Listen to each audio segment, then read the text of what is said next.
Bismillahirrahmanirrahim. Assalamualaikum warahmatullahi wabarakatuh. Waalaikumsalam. Eh, Waalaikumsalam warahmatullahi wabarakatuh. Alhamdulillahi wa kafa, wassalatu wassalamu ala nabil mustafa, wa ala alihi ahla sidqi wal wafa. Asyhadu an la ilaha illallah wahdahu la syarikalah, wa asyhadu anna Muhammadan abduhu wa rasuluhu la nabiyya ba'dah. Qala Allah Ta'ala fil Qur'anil Karim, a'udzu billahi minasyaitonir rajim. Ya ayyuhalladzina amanu taqullaha wal tanzur nafsum ma qaddamat lighad wattaqullaha innallaha khabirum bima ta'malun. Ibu rahmat Allah SWT, di hari ini kita bisa berkumpul kembali di tempat ini walaupun masih melalui media online ya. Dan kita semuanya tentu harus selalu bersyukur kepada nikmat yang telah Allah berikan kepada kita semuanya. Dan wabil khusus mungkin di hari-hari ini ya, pandemi COVID-19 ini terus naik Bu ya, dan kita selalu berharap kepada Allah Subhanahu wa taala. Tentu yang pertama adalah kita selalu menjaga protokol keimanan ya, dengan selalu mendekatkan diri kepada Allah Subhanahu wa taala. Kemudian juga jangan lupa juga kita selalu menjaga protokol kesehatan. Ini sekira satu hal yang sangat penting buat kita semuanya di hari-hari ini. Mungkin selama ini kita mendengar orang yang positif itu orang-orang jauh gitu ya. Dan sekarang mungkin orang-orang di sekeliling kita ya yang kita kenal, ada yang wafat dan sebagainya. Dan kita berdoa semoga tadi sudah disampaikan juga, jika ada saudara-saudara kita yang sakit baik karena wabah pandemi atau karena yang lain, kita doakan semoga Allah berikan kekuatan dan semoga Allah Subhanahu wa taala segera menyehatkan kembali. Kemudian juga jika ada saudara-saudara kita atau siapapun yang wafat baik karena wabah pandemi ataupun karena apapun, semoga Allah Subhanahu wa taala yang mengampuni dosa-dosanya dan dijadikan mereka sebagai para syuhada. Berkat Allah Subhanahu wa taala, kita akan melanjutkan kajian kita. Insyaallah hari ini kita akan membahas tentang surat Al-Fatihah ya, masih surat Al-Fatihah. Kemarin kita sudah membahas ayat 1, 2 dan 3 dan insyaallah hari ini kita akan membahas surat Al-Fatihah di ayat keempat ya. Ayat keempat itu adalah Maliki Yaumiddin. Ini ayat yang akan kita bahas di hari ini, insyaallah. Kita akan membahas tentang ayat keempat ini, yaitu tentang Maliki Yaumiddin. Ya. Baik, warahmatullahi Allah Subhanahu wa taala. Sebentar. Ini share screen-nya jadi error. Ya. Insyaallah hari ini kita akan membahas tentang ayat keempat. Ayat keempat ini adalah Maliki Yaumiddin. Ya. Maliki Yaumiddin ini adalah Jadi insya Allah kita akan membahas sekarang ayat keempat. Ayat keempat ini adalah tentang Maliki Yaumiddin. Dan kalau kita berbicara tentang Maliki Yaumiddin ini, ya, kalau kita berbicara tentang Maliki Yaumiddin ini, maka mungkin pembahasan kita adalah bagaimana orientasi kita harus selalu orientasi akhirat. Ini mungkin yang akan kita bahas di kesempatan kali ini. Ya. Jadi orientasi kita bagaimana selalu orientasi akhirat. Tapi Bapak rahmat Allah Subhanahu wa taala, kalau kita berbicara tentang Maliki Yaumiddin ini, yaitu ayat keempat dari surat Al-Fatihah ini, maka kita semuanya ya, bisa mengambil ibrah, ya, bisa mengambil pelajaran dari ayat Maliki Yaumiddin ini, ya, bahwa ya harapannya mungkin dengan pembahasan ayat keempat ini, yang pertama bahwa kita menyadari bahwa kehidupan kita akan berakhir. Ini yang pertama ya. Jadi kita harus menyadari bahwa kehidupan kita akan berakhir.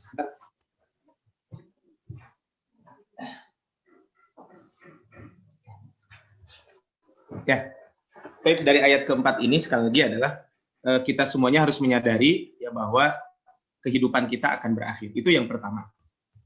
Kemudian yang kedua adalah bahwa kita juga meyakini dengan pembahasan ayat ini bahwa ya setelah kehidupan kita akan berakhir, kita juga meyakini bahwa semua yang kita lakukan di dunia ini akan diminta pertanggungjawaban di hadapan Allah Subhanahu wa taala. Kemudian yang ketiga, yang menumbuhkan kesadaran untuk berpacu dengan waktu dalam melakukan hal-hal positif. Kemudian yang keempat adalah mengasah kemampuan untuk menghubungkan amal hari ini dengan balasan akhirat. Dan yang terakhir adalah bagaimana mengasah keberanian untuk mengatakan iya atau tidak ketika ada hal-hal yang memang bertentangan dengan aturan-aturan Allah Subhanahu wa taala. Ibarat Allah Subhanahu wa taala, Ya, sekarang sekali lagi kita kembali ke ayat keempat ini, yaitu Maliki Yaumiddin. Ya, kalau kita berbicara tentang ayat ini, tentang Maliki Yaumiddin ini, maka Bapak Ibu rahmat Allah Subhanahu wa taala, ya, tentang Maliki Yaumiddin ini, ya, tentang ayat keempat ini, memang kalau kita perhatikan bahwa Maliki Yaumiddin artinya bahwa dialah penguasa hari kemudian. Ketika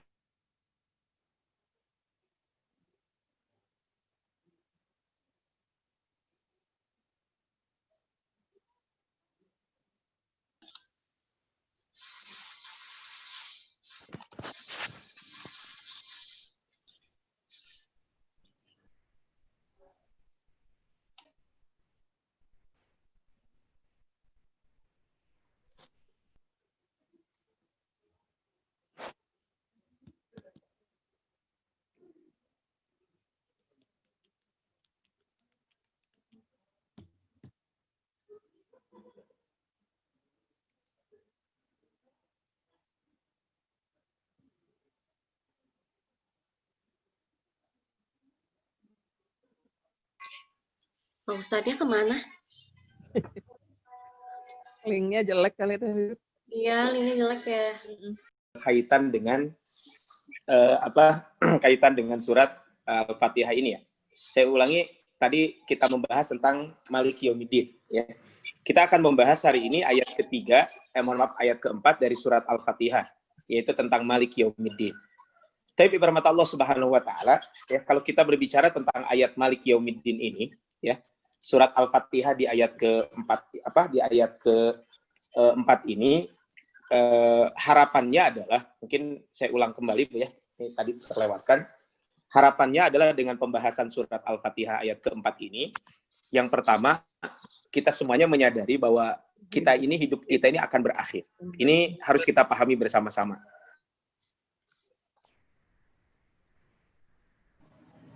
Kemudian yang kedua, bahwa ketika kita berbicara tentang hari kiamat ini, setelah kita membahas tentang bahwa hari kiamat ini, kehidupan kita ini akan berakhir, kemudian kita juga menyadari dengan pembahasan ayat ini, bahwa semua kehidupan kita, semua yang ada di dunia ini akan diminta pertanggungjawaban di hadapan Allah Subhanahu wa taala. Maka ini harus kita pahami bersama-sama kaitan dengan ini. Kemudian juga karena kita menyadari bahwa kehidupan kita ini akan ada akhirnya, dan semua yang kita lakukan akan diminta pertanggungjawaban, maka tentu poin yang ketiga dari pembahasan ini mudah-mudahan bahwa kita semuanya juga akan selalu berpacu dengan waktu dalam melakukan berbagai macam aktivitas kebaikan. Bentar, ini udah nyala lagi, saya matikan. Ya, Allah Subhanahu wa taala. Ya. Kembali kita ke ini, ya, pembahasan kita hari ini. Ya. Bahwa dari pembahasan ini, ya, tadi pembahasan yang kita sampaikan, bahwa mudah-mudahan Bu, ya, dengan pembahasan surat ini, surat Al-Fatihah ini, setelah kita tadi membahas tentang bahwa kita semuanya juga berpacu dengan waktu, bahwa apa yang kita lakukan itu akan diminta pertanggungjawaban di hadapan Allah Subhanahu wa taala. Kemudian berikutnya adalah bahwa dari ayat ini juga kita bisa mengasah potensi, ya, yang kita miliki. Bahwa sesungguhnya kita semuanya, ya, akan diminta pertanggungjawaban jika kita melakukan berbagai macam aktivitas kebaikan. Kemudian berikutnya adalah dengan pembahasan ini juga mudah-mudahan, ya, kita juga bisa menghubungkan bahwa amal yang kita lakukan di hari ini, bagaimana amal ini akan berpengaruh kepada kehidupan kita kelak di yaumil qiyamah. Jadi setiap yang kita lakukan, kita selalu berharap kepada Allah Subhanahu wa taala bahwa amal kita ini betul-betul akan diminta pertanggungjawaban di hadapan Allah Subhanahu wa taala.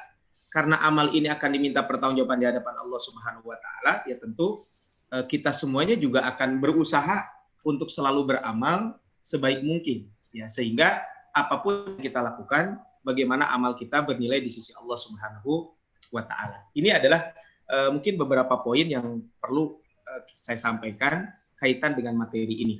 Tapi rahmat Allah Subhanahu wa taala, kembali tadi bahwa kaitan dengan hari kiamat, ya, yang disampaikan tadi, bahwa ketika kita berbicara tentang Maliki Yaumiddin, Ya, Malik Yaumiddin ini kan tadi terjemahnya adalah dialah penguasa hari kiamat. Dalam bahasa sederhana adalah bahwa Allah Subhanahu wa taala adalah raja di raja. Jadi mungkin kalau dalam bahasa sederhana kita bahwa Allah Subhanahu wa taala ini adalah raja di raja. Bahwa Allah Subhanahu wa taala adalah raja yang di hari kiamat itu tidak ada raja kecuali Allah Subhanahu wa taala. Bukan berarti di dunia mungkin ada raja-raja, tapi di akhirat kelak bahwa yang berkuasa adalah Allah Subhanahu wa taala. Maka ini harus kita perhatikan bersama-sama.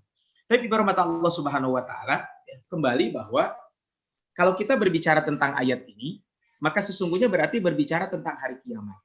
Nah, ketika kita berbicara tentang hari kiamat, maka hari kiamat itu pasti terjadi. Hari kiamat ini adalah pasti terjadi. Mungkin ini sedikit ya tentang beberapa fenomena atau beberapa tanda hari kiamat yang disampaikan oleh Allah dan Rasul-Nya. Rasul menyampaikan wabil khusus dalam beberapa hadis. Pertama adalah hilangnya ilmu dan orang jahil menjadi rujukan. Ya, ini mungkin di beberapa hari ini kita kehilangan beberapa tokoh besar. Kita kehilangan beberapa ulama besar. Salah satunya mungkin kemarin Syekh Ali Jabir, ya, yang beberapa kesempatan beliau sering ke Bandung, beliau wafat. Ini merupakan tanda hari kiamat, bahwa hari kiamat itu pasti terjadi. Makanya Rasul menyampaikan dalam sebuah hadis, innallaha la yaqbidul ilma intiza'an yantazi'uhu minal ibad. Sesungguhnya Allah itu tidak akan mencabut ilmu dengan cara mencabutnya begitu saja. Jadi Allah tidak akan mencabut ilmu begitu saja Allah mencabut. Tetapi kata Rasulullah, walakin yaqbidul ilma biqabdil ulama. Tapi Allah Subhanahu wa taala akan mencabut ilmu itu dengan mewafatkan para ulama. Ya, dengan mewafatkan para ulama. Hatta idalam yubqi aliman ittakhadhan nasu ru'usan juhala. Sehingga ketika itu tidak ada lagi orang alim, tidak ada lagi orang yang berilmu, dan ujung-ujungnya gimana? Ujung-ujungnya adalah bahwa orang-orang jahil yang ada akan dijadikan pemimpin oleh mereka. Fasu'ilu, akhirnya mereka bertanya kepada para pemimpin tersebut, yang mana pemimpin itu adalah pemimpin yang tidak benar. Kemudian fa'aftau bi ghairi ilmin fadallu wa adallu. Akhirnya mereka berfatwa dengan tanpa ilmu dan akhirnya menyesatkan dan tersesat. Nah, ini kalau kita berbicara tentang ayat ini, subhanallah, bermat Allah Subhanahu wa taala, kalau kita lihat hadis ini sangat mengerikan buat kita semuanya. Artinya hari kiamat itu pasti tiba. Kemudian yang kedua, ya. Mungkin waktu terasa semakin pendek. Ya, tidak terasa ibarat Allah Subhanahu wa taala, perasaan Ramadan baru kemarin. Sekarang itu tinggal 3 bulan kurang kita menghadapi bulan Ramadan. Kurang lebih sekitar 80 sekian hari lagi kita akan menghadapi bulan Ramadan. Kalau hari Selasa kemarin itu adalah 91 hari lagi. Sekarang udah hari Selasa lagi. Artinya bahwa ini menunjukkan bahwa betapa pendeknya waktu itu. Betapa pendeknya waktu itu. Kemudian hubungan bertetangga yang tidak baik. Naudzubillah min dzalik, kita harus bersyukur ibu rahmat Allah Subhanahu wa taala, kita dikumpulkan di majelis ilmu ini dan kita satu komplek dan kita saling mengenal satu dengan yang lain. Tapi coba Bu di tempat-tempat lain. Ketika ada tetangga yang sakit kadang nggak tahu. Saya sempat ngobrol dengan keluarga istri saya. Dia cerita, tetangganya meninggal dunia nggak tahu. Bisa bayangkan bagaimana hubungan bertetangga itu. Ini kan menunjukkan bahwa tanda hari kiamat, bahwa hari kiamat itu pasti akan terjadi. Kemudian terputusnya hubungan silaturahmi. Dan itu di zaman sekarang, naudzubillah min dzalik, dengan adanya teknologi handphone dan lain sebagainya, kadang silaturahmi jadi terputus dan lain sebagainya. Hubungan kekeluargaan jadi terputus. Kemudian fitnah bermunculan. Kemudian juga kalau kita lihat hadis-hadis Nabi SAW, banyaknya gempa bumi, banyaknya bencana. Dan hari-hari ini kita semuanya disibukkan dengan bencana. COVID-19 sampai saat ini belum selesai. Per hari kemarin yang positif itu sampai 9.000 orang di Indonesia.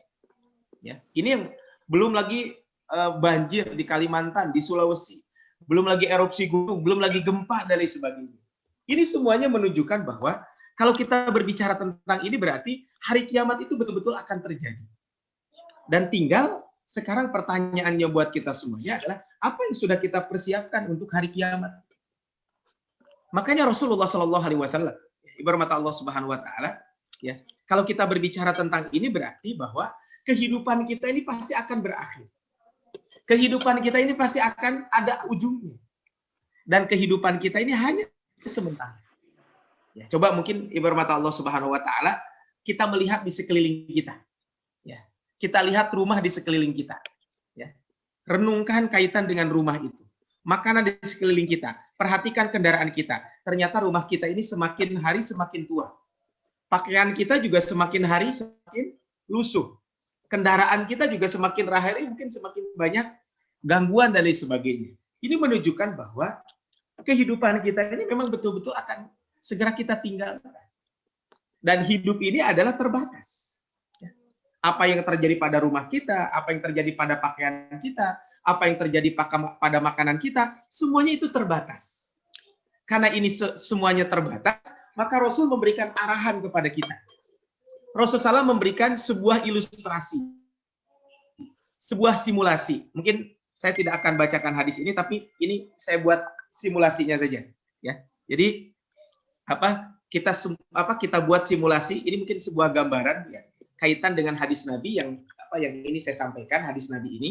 Ya, di dalam sebuah hadis Nabi orang mengatakan, ya, ini tentang kehidupan kita. Ya.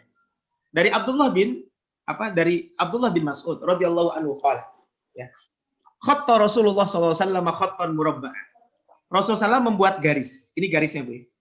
Jadi Rasul membuat garis segi 4. Jadi ini Rasul membuat garis segi 4. Kemudian wa khatta khattan fil wasti kharijan minhu. Kemudian setelah itu Rasulullah SAW beliau juga membuat garis kecil menuju arah garis yang di tengah. Menuju arah garis yang di tengah. Wa khatta khututan sigharan ila hadzal ladzi fil wasat. Beliau juga membuat garis-garis kecil menuju arah garis yang di tengah tersebut. Kemudian min janibihil lati fil wasti. Dan ya, garis ini juga saya ulangi. Beliau juga membuat garis-garis kecil menuju arah garis yang di tengah dari dua sudut yang ada di tengah. Jadi Rasul membuat garis ini. Garis segi 4. Kemudian setelah itu Rasul membuat garis panjang. Dan garis panjang ini melebihi garis yang ada dalam kotak ini. Kemudian Rasul di tengah-tengah membuat garis-garis kecil. Ini, garis-garis ini. Ini kalau kita lihat, inilah perumpamaan Rasulullah SAW. Kata Rasulullah SAW, hadal insan, wa hada ajalu mukhim bihi. Nah, kalau kita berbicara tentang manusia, inilah manusia di segi 4 ini. Kita ini manusia di segi 4 ini. Dan ajal itu adalah ada di sekeliling garis 4 ini. Ini ajal kita. Jadi manusia berada di tengah-tengah ini. Manusia berada di tengah-tengah ini dan kemudian dikelilingi oleh yang namanya garis 4 ini. Au qad ahata bihi wa hadzal ladzi wa kharijun amaluhu. Sedangkan garis yang di luar ini, ini angan-angan kita. Ini kata Rasulullah. Kemudian wa hadil khututus sighar al-a'rad. Sedangkan garis-garis yang di tengah yang pendek-pendek ini, ya, garis-garis yang di tengah yang pendek-pendek ini, sedangkan kotak persegi adalah ajal yang garis di tengah kotak itu adalah manusia. Sedangkan kotak persegi itu adalah ajal yang selalu mengepungnya. Sedangkan garis yang keluar adalah angan-angannya. Sedangkan garis-garis kecil adalah segala macam rintangan yang menghadang manusia. Jika dia selamat dari satu hadangan, dia akan diintai oleh penghadang yang lain. Jadi begini, kalau kita berbicara tentang manusia, inilah manusia. Jadi kalau kita berbicara tentang manusia, inilah manusia. Manusia itu adalah berada di tengah-tengah ini. Di sekelilingnya ini adalah segi 4, ini merupakan ajal kita. Nah, kemudian disinilah kita angan-angan. Di luar ajal ini, kadang kita punya angan-angan. Maka ada angan-angan yang ingin kita capai. Tetapi di sini dalam kehidupan ini, kita pasti akan ada manfaat dunia, manfaat akhirat. Pasti akan ada halangan dan rintangan. Itulah kehidupan manusia. Makanya ibarat mata Allah Subhanahu wa Ta'ala, kalau kita berbicara tentang manusia, itulah sesungguhnya. Kita ini ujungnya. Ujungnya apa? Ujungnya kita akan mencapai ajal ini. Kita sesungguhnya sedang dikelilingi oleh ajal. Tapi kadang cita-cita kita melebihi ajal ini. Jadi garis di tengah adalah manusia yang sedang berjalan, sedangkan garis lurus di luar kotak adalah angan-angan, kotak persegi 4 adalah ajal, garis-garis pendek adalah pengintai-pengintai kematian. Dalam perjalanan manusia selalu diintai oleh kematian. Pengintai ini bisa dalam bentuk sakit, kecelakaan, perang, bencana alam, atau tanpa sebab. Jika dia selamat dari yang pertama, dia akan diincar oleh sebab yang lain, dan seterusnya. Tapi sifat anomali manusia adalah angan-angan mereka, seolah-olah dia tidak akan pernah meninggal dunia. Bayangkan. Ini adalah, kalau kita berbicara tentang manusia itu seperti itu. Jadi, Ibu rahmat Allah Subhanahu wa Ta'ala, Makanya kalau kita berbicara tentang kehidupan kita ini pasti ada akhir. Oleh karena itu kaum muslimin rahimani wa rahimakumullah, kalau kita berbicara tentang ajal ini, berbicara tentang manusia ini, maka kita semuanya harus selalu mengingat yang namanya kematian. Kenapa? Karena kehidupan kita ini akan berakhir. Kehidupan kita ini ada akhirnya. Akhirnya apa? Akhir kehidupan kita pilihannya adalah cuma dua. Kita meninggal dalam keadaan husnul khotimah, atau kita meninggal dalam keadaan su'ul khotimah. Itulah akhir kehidupan kita. Tidak ada yang ketiga. Kehidupan kita ini hanya akan kehidupan kita ini antara husnul khotimah dengan su'ul khotimah. Maka dalam kehidupan kita ini jangan terlalu panjang angan-angan. Cita-cita boleh, tapi angan-angan jangan terlalu panjang. Kita tidak boleh panjang angan-angan. Kenapa? Coba lihat Bu hadis Nabi sallallahu alaihi wasallam. Dalam hadis ini Rasul menyampaikan, ya. Ini kata Rasulullah, "Badiru bil a'mali sab'an." Segeralah kamu beramal sebelum datang 7 hal. Bergegaslah untuk beramal karena 7 perkara. Ini kata Rasulullah sallallahu alaihi wasallam. Segera beramal karena 7 perkara. Hal tantadiruna illa faqran mansiya. Yang pertama kata Rasul, apakah kamu akan menunggu kefakiran yang kadang membuat lupa? Jadi jangan sampai kita menunggu kefakiran dulu. Nanti saja kalau fakir saya akan ibadah. Jangan. Karena kefakiran itu akan mengantarkan orang kepada apa? Lupa biasanya. Betul kata Nabi, walaupun para ulama debat-debat tentang kesuaian di sini. Kadal fakru kufron. Kadang kefakiran itu akan mengundang dia untuk menuju kepada kekufuran. Yang kedua, awghinan matghiyya. Yang kedua adalah apakah kamu menunggu kaya dulu? Dan biasanya kekayaan itu akan melampaui batas. Betapa banyak orang-orang kaya melakukan apapun terserah dia.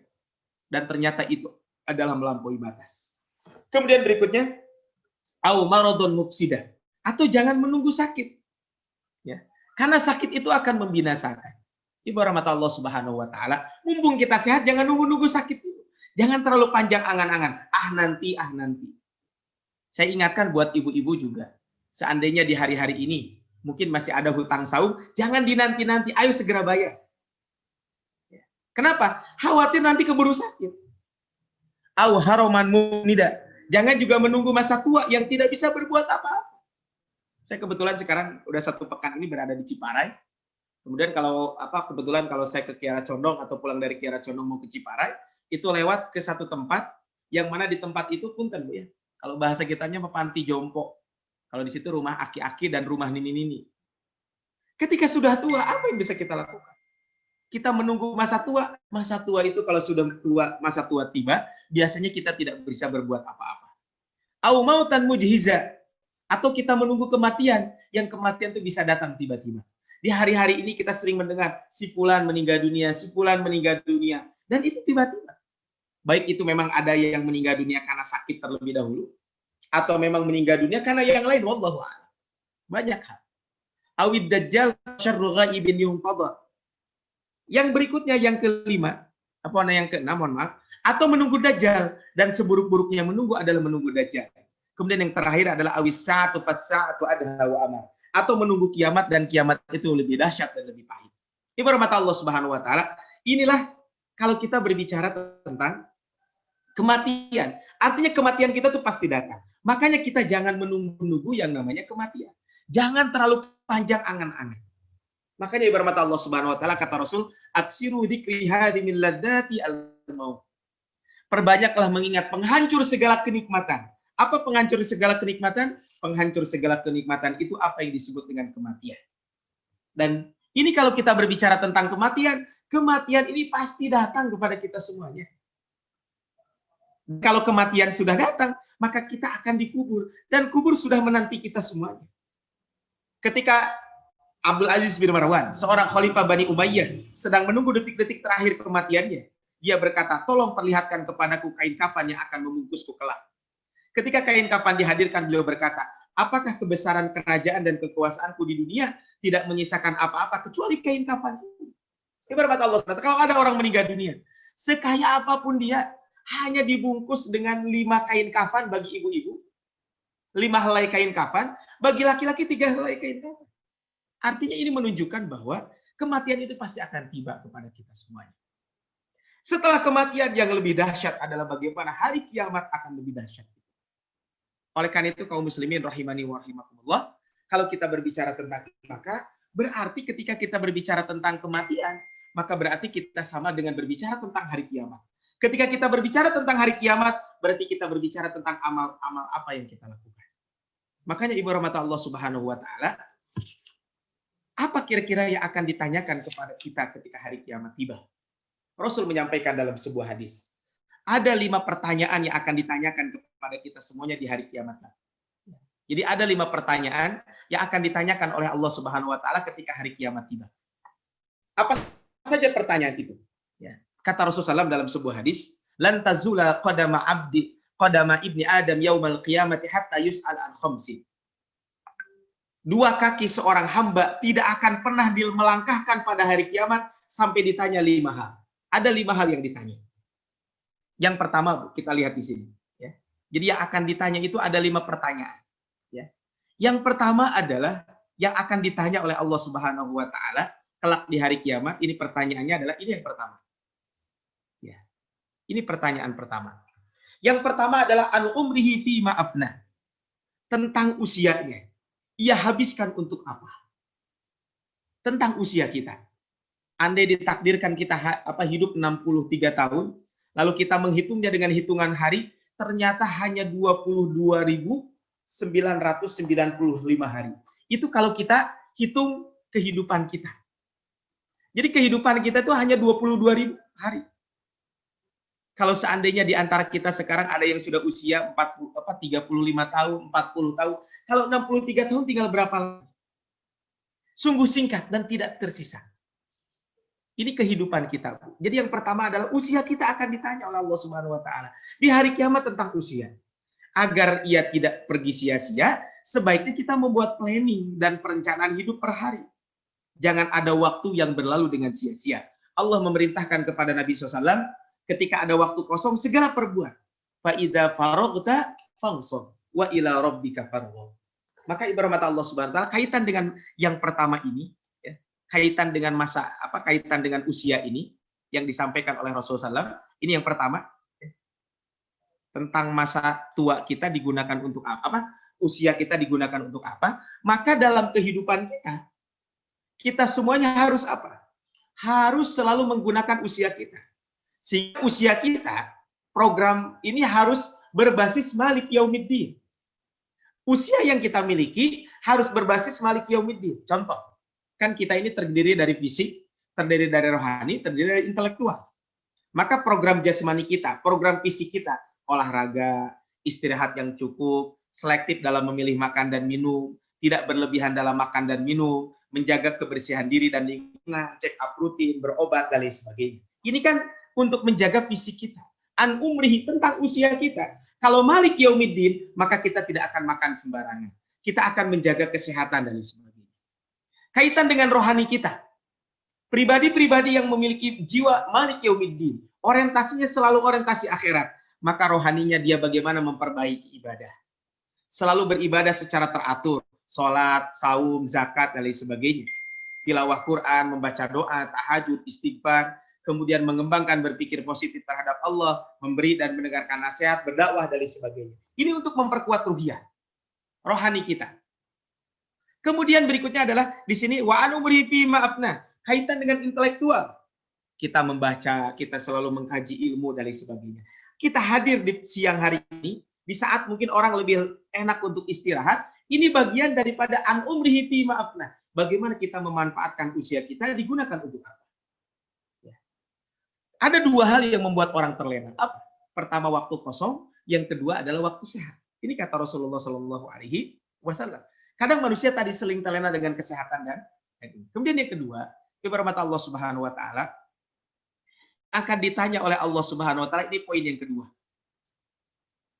Ya. Wa an syababihi fi ma'ablah. Bagaimana mengoptimalkan waktu usia belia. Ya mungkin di antara ibu-ibu juga masih ada yang usianya masih 30 tahun dan lain sebagainya. Walaupun ada yang sudah 50 tahun, tapi ini menunjukkan bahwa usia kita akan diminta pertanggungjawaban di hadapan Allah Subhanahu wa taala. Saya tidak akan membahas tentang ini.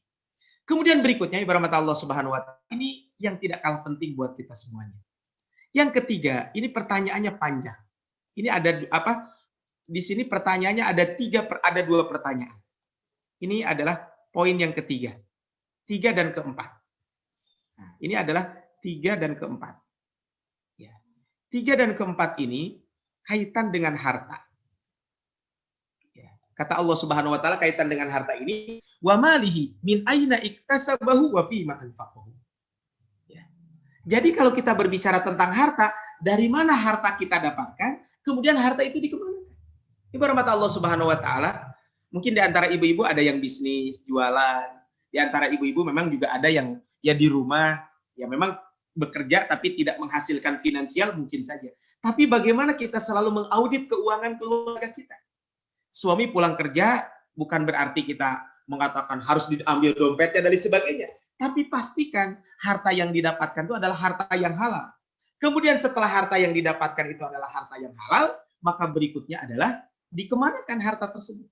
Artinya kita selalu mengusahakan kualitas harta yang kita miliki adalah betul-betul keluar harta yang baik, harta yang halal. Tidak ada harta yang masuk ke rumah kita kecuali harta tersebut dipastikan kehalalannya.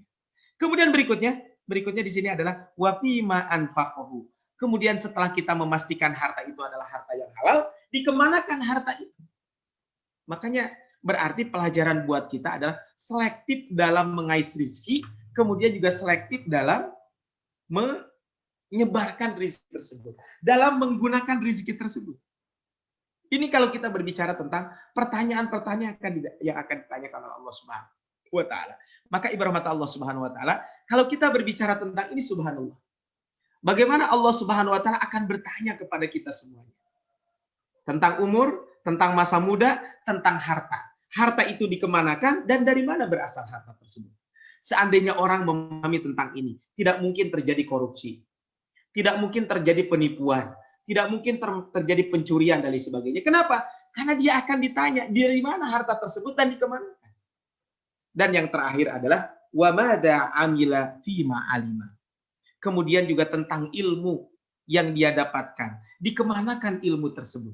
Makanya ibarat mata Allah Subhanahu wa taala kalau kita berbicara tentang ayat ini, maliki yaumiddin, orang-orang yang orientasinya selalu akhirat, maka apapun yang dia lakukan, apakah kehidupan dunia ini mengantarkan saya kepada kebaikan akhirat atau tidak? Ini yang selalu dia bayangkan. Makanya ibarat mata Allah Subhanahu wa taala, kita kembali kepada pembahasan ini bahwa inilah ketika kita membahas tentang Malik Yaumiddin ini.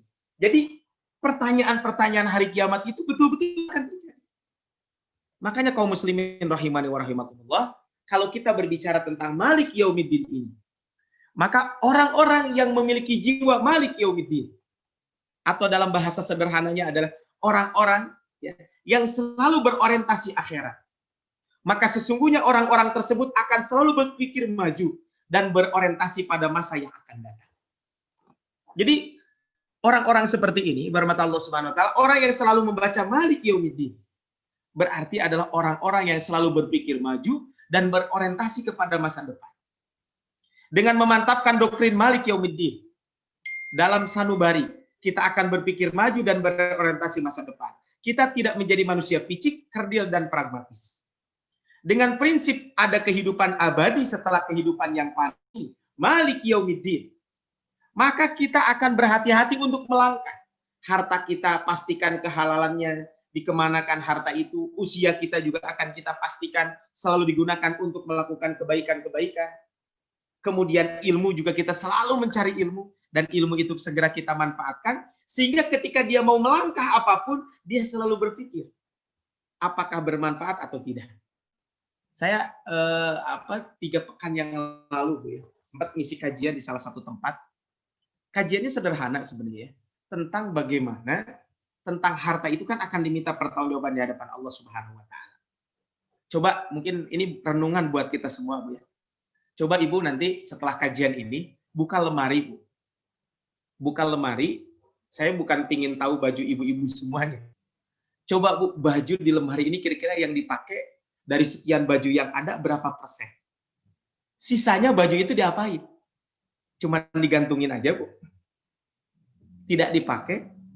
Maka coba bayangkan, di masa-masa seperti ini, Bu, saya kebetulan tinggal sekali udah 1 pekan ini, karena kebetulan kemarin istri juga lagi kurang sehat, saya juga kurang sehat, dan saya memutuskan untuk ke Ciparai, karena kebetulan keluarga besar saya ada di Ciparai, ya biar anak-anak juga ada yang ngurus dan lain sebagainya. Subhanallah, Bu, ya, betapa banyak mungkin di kampung ini, ya kadang kita kasih baju. Baju ini mungkin buat kita sudah nggak kepake dan lain sebagainya. Tetapi ketika kita manfaatkan, kita berikan kepada mereka, ya dengan bahasa halus, Bu, punten, ya mah kanggo ka sawah, mangga we gitu ya. Ayas apa? Mungkin bahasa kita, ini Bu pakaian, ya bagus mah enggak, ini bisalah buat ke sawah, Ibu bekerja gitu ya, kemana gitu ya. Tapi ternyata subhanallah, ibu rahmat Allah subhanahu wa ta'ala, yang menurut kita itu biasa-biasa saja, bagi mereka dipakai untuk ngaji, ke masjid, dan lain sebagainya. Artinya orang yang malik yaumil itu apa? Berpikir maju. Hidup di dunia ini ibarat meniti jalan, ya, meniti jalan di atas jalan yang dipenuhi dengan anak duri. Sehingga apa? Sehingga kita kalau tidak hati-hati akan terinjak dan ujung-ujungnya kita akan celaka. Makanya orang-orang yang selalu berpikiran malik yaumiddin ini, orang-orang yang selalu berpikiran masa depan. Orientasinya itu masa depan. Coba lihat surat ini. Ayat ini kan insya Allah kita hafal semua. Surat Al-Hasyr ayat ke-18. Ayat ini kan sering kita baca. Dalam ayat ini kan disebutkan, ya ayyuhalladzina amanu taqullah. Wahai orang-orang yang beriman, bertakwalah kalian kepada Allah Subhanahu wa taala, wal tanzur nafsum ma qaddamat lighad. Hendaklah setiap diri memperhatikan apa yang dia lakukan untuk masa yang akan datang. Untuk hari kiamat tiba. Kira-kira mau ngapain? Ibu rahmat Allah Subhanahu wa taala, bayangkan ya, tentang hari kiamat. Orang-orang seperti ini berpikir maju. Orientasinya selalu masa depan. Kenapa? Karena apa yang dia lakukan di dunia, bagaimana apa yang dia lakukan itu bermanfaat untuk kehidupan akhirat. Sehingga setiap langkah dia, apapun yang dia lakukan, selalu berprinsipnya itu adalah berprinsip kehidupan akhirat. Makanya Malik Yaumiddin, orang yang berpribadian Malik Yaumiddin ini, orang-orang yang selalu orientasinya kehidupan akhirat. Makanya kata Allah, wattaqullah innallaha khabirum bima ta'malun. Bertakwalah kalian kepada Allah, sesungguhnya Allah itu maha teliti, maha tahu atas apa yang kalian lakukan. Ini kata Allah Subhanahu wa taala di dalam surat ini. Nah, dalam sebuah hadis Rasul juga menyampaikan, al-kayyisu man dana nafsahu amila lima ba'dal maut. Orang yang cerdas, orang yang pintar itu siapa? Ya. Orang yang pintar, orang yang cerdas itu adalah orang-orang yang kata Rasulullah SAW adalah orang-orang yang mampu menundukkan hawa nafsunya. Jadi bagaimana dia bisa menundukkan hawa nafsu dan dia berpikir tentang apa yang dia lakukan untuk setelah kematian. Ini yang harus selalu ya ada dalam pikiran orang-orang tersebut. Wal tanzur nafsum ma qaddamat lighad. Nah, ini adalah makanya ibarat mata Allah SWT, orientasi kita selalu orientasi akhirat. Kalau orientasi keluarga, orientasinya akhirat, dia berpikir masa depan, maka insya Allah tidak akan ada percekcokan keluarga. Masalah keluarga pasti ada, tidak mungkin nggak ada. Nggak usah zaman kita, Bu. Sahabat Nabi aja dengan istrinya kadang ada masalah, istri Nabi juga ada masalah, tapi karena orientasi kita akhirat, orientasi kita masa depan, kita selalu berpikir maju, maka itu akan segera kita selesaikan. Ini adalah yang pertama. Jadi Malik Yaumiddin ini sangat berpengaruh dalam kehidupan kita. Maka berikutnya yang kedua, ibarat mata Allah Subhanahu wa taala adalah orang yang berpikiran Malik Yaumiddin. Ya. Orang yang dalam kehidupannya selalu orientasi akhirat. Karena kita selalu membaca Al-Fatihah, Malik Yaumiddin, tidak kurang 17 kali minimal dalam sehari. Maka berikutnya adalah orang yang berpikir orang yang Malik Yaumiddin ini, yang berorientasi akhirat ini, apakah perbuatan saya ini mendukung akhirat saya atau tidak? Ibu jualan. Ya, baik itu jualan online atau jualan offline. Apakah jualan saya ini mengantarkan saya kepada akhirat atau tidak? Mendukung akhirat saya atau tidak? Maksudnya bagaimana? Jualan itu hukumnya boleh. Tetapi kalau jualan itu dibarengi dengan kecurangan dan lain sebagainya, berarti kita tidak akan mendukung akhirat kita. Ibu di rumah, contohnya tidak bekerja, tanda petik, tidak bekerja menghasilkan uang. Tapi ketika bekerja itu ibu masak dan lain sebagainya, apakah masak ini akan mendukung akhirat saya atau tidak? Maka selalu kita niatkan karena Allah Subhanahu wa taala. Makanya pribadi-pribadi yang selalu berpikiran Malik Yaumiddin ini adalah pribadi yang selalu mengukur, menjadikan segala aktivitas itu bagaimana berbuah kehidupan akhirat. Ya, ibarat Allah Subhanahu wa taala, orang yang mendawamkan membaca Malik Yaumiddin akan muncul dalam dirinya pertanyaan ini. Malik Yaumiddin seolah-olah menjadi filter yang membuatnya harus berpikir sejenak sebelum melangkah. Pertanyaan ini sangat penting untuk menyelamatkan kita dari jeratan dosa, terutama saat kita melakukan pekerjaan yang dari hati terdalam kita sebenarnya menolak. Ini adalah ketika kita berbicara tentang Malik Yaumiddin ini. Sehingga ibarat Allah Subhanahu wa taala kan dunia ini memang sangat memukau. Jadi kalau kita berbicara tentang dunia ini sangat memukau. Dunia ini sangat menipu kepada kita semuanya. Tidak semua pengetahuan yang kita miliki mampu menundukkan kemauan kita. Semua orang tahu bahwa kematian akan menjemput, tapi tidak banyak orang yang bersungguh-sungguh mempersiapkan kematian tersebut. Makanya Allah Subhanahu wa taala mengingatkan kita di dalam surat Ali Imran ayat ke-14. Nanti ibu-ibu bisa lihat surat Ali Imran ini ayat ke-14. Kata Allah Subhanahu wa taala, "Zuyyina lin-nasi hubbus syahawati minan nisa." Dijadikan indah pada pandangan manusia kecintaan kepada wanita. Wal banin, kepada anak. Banyak orang tua, banyak anak-anak, banyak orang tua yang terjerumus kepada neraka gara-gara anak. Dia mengikuti kemauan anak padahal kemauannya bertentangan dengan kehidupan akhirat. Wal qanatiril muqantarah. Kemudian juga harta yang banyak, minadz dzahabi wal fiddah, dari jenis emas, perak, wal khailil musawwamah, kemudian kuda pilihan, wal an'am, dan binatang ternak, wal harse, dan sawah ladang. Artinya ini kehidupan dunia. Orang itu tidak ada yang tidak cinta pasangannya. Kalau laki-laki cinta wanita, wanita cinta laki-laki. Tidak ada seorang orang tua yang tidak suka dengan anaknya, tidak sayang dengan anaknya. Tidak ada manusia di dunia yang tidak cinta harta. Tapi bagaimana ketika kita menjadikan harta itu apa? Dzalika mata'ul hayatid dunya, kata Allah Subhanahu wa taala, itulah kehidupan dunia, itulah kesenangan kehidupan dunia. Tapi kata Allah Subhanahu wa taala, wallahu indahu husnul ma'ab, tapi di sisi Allah pahala sangat besar. Nah, ini yang jadi patokan buat kita ibarat Allah Subhanahu wa taala, di akhirat itu ada pahala yang sangat besar yang akan kita dapatkan. Makanya bagi orang-orang yang selalu berprinsip Malik Yaumiddin, kehidupan dia adalah kehidupan akhirat, maka dia selalu menjadikan bagaimana dunia yang dia miliki itu adalah mendukung kehidupan akhiratnya. Dalam Al-Quran Allah juga mengingatkan kita, katakan jika ayah-ayah kalian, ini surat At-Taubah ya, di surat kedua, di sini di surat di ayat yang disebutkan di sini surat ke-9, surat At-Taubah ayat 24, kul in kana aba'ukum, katakan jika ayah orang tua kalian, anak-anak kalian, saudara kalian, pasangan hidup kalian, kemudian asyiratakum, kemudian keluarga kalian, wa amwalun iqtarabtumuha, kemudian kekayaan yang kamu usahakan, wa tijaratan takhshawna kasadaha, perniagaan yang kalian khawatir itu, khawatir kalian rugi, wa masakin tardawnaha, kemudian juga tempat tinggal yang kalian cinta dengan tempat tinggal tersebut, ahabba ilallahi ilaikum minallahi wa rasuli, lebih kalian cinta daripada Allah dan Rasulnya. Apa kata Rasul? Wa jihadi fi sabilihi fatarabbasu hatta ya'tiyallahu bi amri. Jadi ibarat Allah Subhanahu wa taala, orang-orang yang berprinsip tentang Malik Yaumiddin ini, bagaimana dia selalu menjadikan kehidupan akhiratnya itu adalah bagaimana kehidupan dunia yang sedang dia jalani, menjadikan itu adalah ladang untuk kehidupan akhirat kita. Ibarat Allah Subhanahu wa taala, maka oleh karena itu bukan berarti kita meninggalkan dunia, enggak. Karena kehidupan dunia itu mau tidak mau harus kita hidup di situ. Bukan berarti kita tidak boleh mencintai pasangan kita, tidak boleh mencintai anak-anak kita, enggak. Itu bagian dari kehidupan dunia. Tapi jangan sampai dunia itu dijadikan segala-galanya. Karena Allah juga mengingatkan kita di dalam surat Al-Qasas, wabtaghi fima ataakallahu darul akhirah, surat Al-Qasas ayat ke-77, cari kehidupan dunia. Cari kehidupan akhirat. Wala tansa nasibaka minad dunya, tapi urusan kehidupan dunia jangan kau lupa. Nah, berarti kehidupan kita itu kan pilihannya cuma dua. Mau surga, mau neraka, itu aja. Kita mau masuk surga atau masuk neraka. Kalau kita punya harta, harta kita ini akan menjadikan kita menyebabkan masuk surga atau masuk neraka. Ketika harta berasal dari harta yang tidak baik, itu akan neraka tempatnya. Ketika harta kita harta yang baik, tapi ada kewajiban yang kita tidak tunaikan, zakat tidak kita tunaikan, itu pun akan menjadikan kita neraka. Makanya pantas kehidupan kita ini adalah kehidupan yang pilihan kita adalah hidup kita mau surga mau neraka. Itu sih kehidupan kita. Dan ibarat Allah Subhanahu wa taala, kalau kita memilih surga, tentu surga itu adalah sangat mahal. Ya, surga itu adalah sangat mahal. Oleh karena itu, karena surga ini sangat mahal, berarti kita harus berkorban untuk surga ini.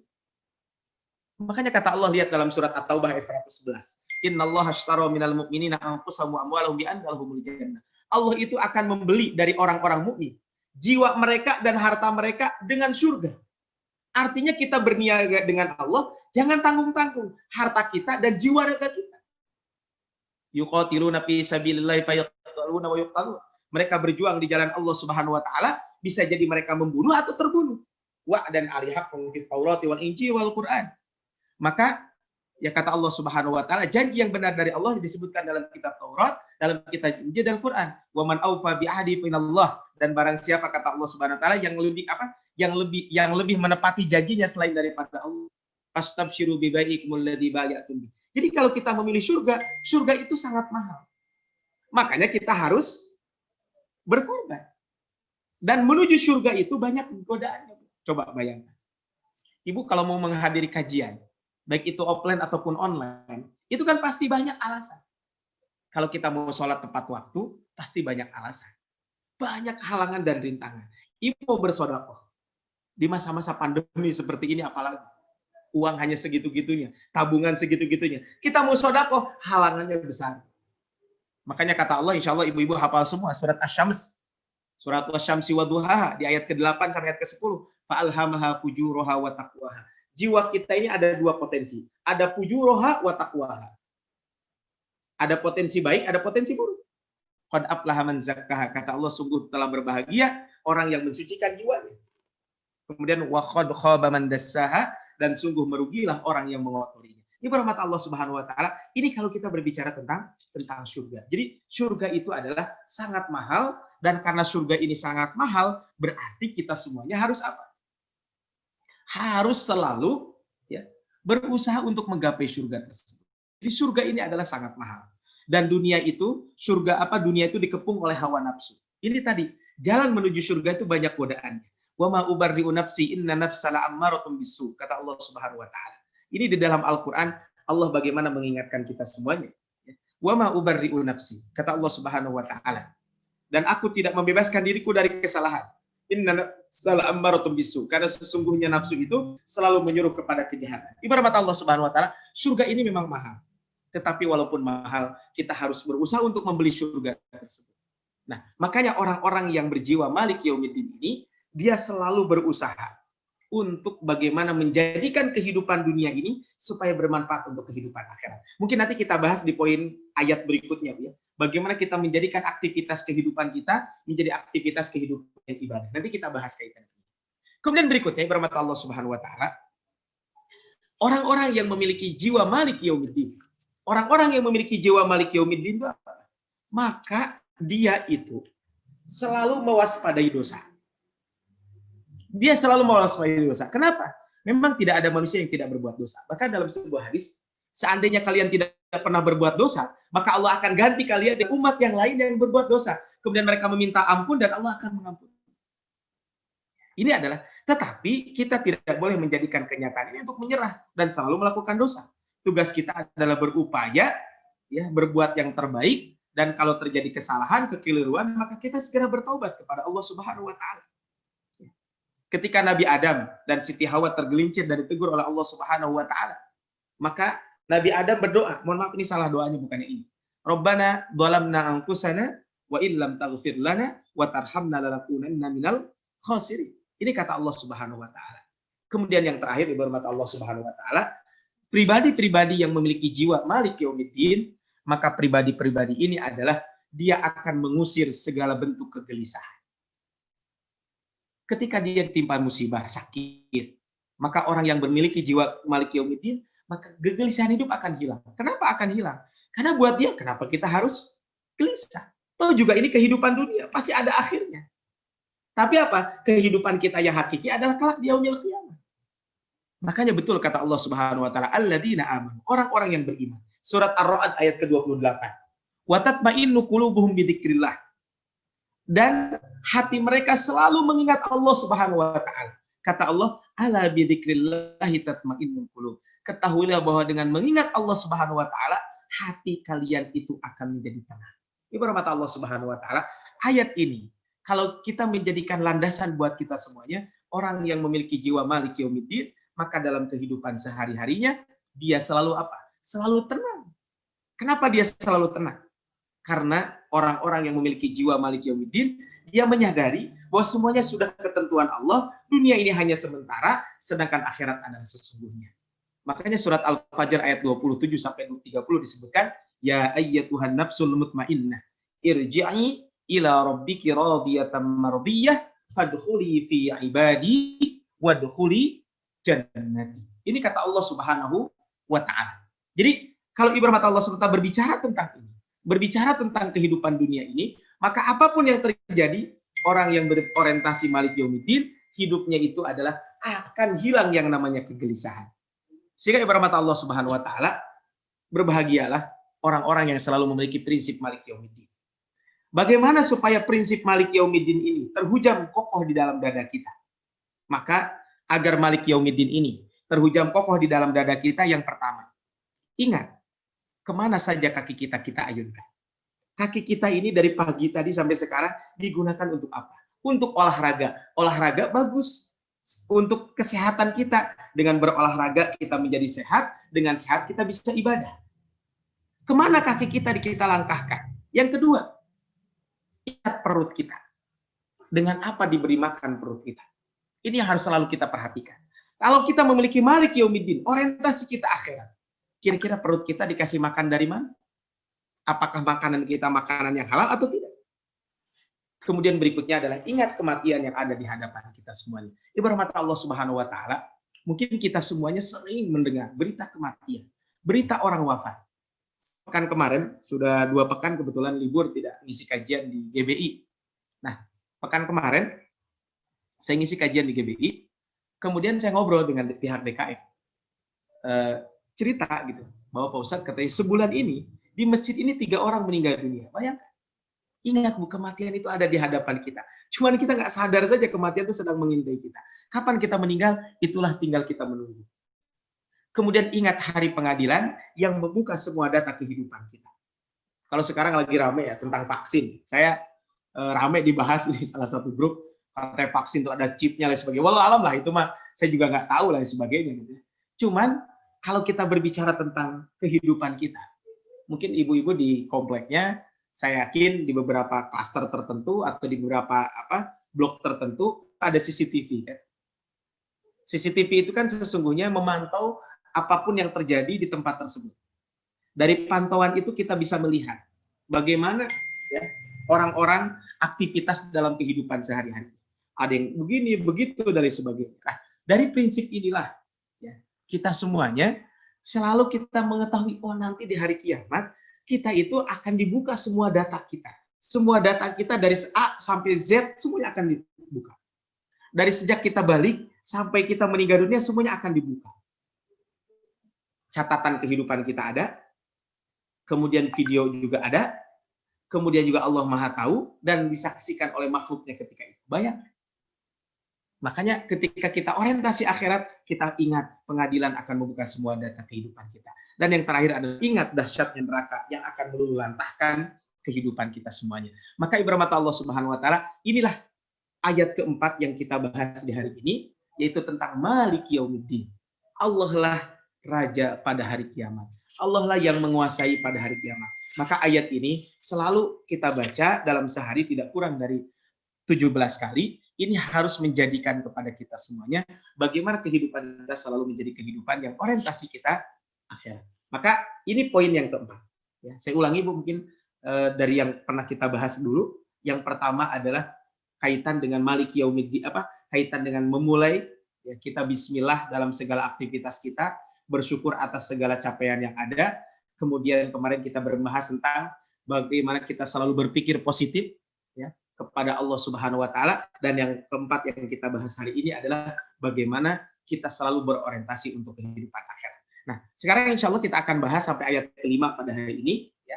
Ini tentang masih mukadimah surat Al-Fatihah. Mudah-mudahan dengan pembahasan ini surat Al-Fatihah yang selalu kita baca ini akan terhujam dalam diri kita, dan ini bisa menjadi the 7 Islamic habit.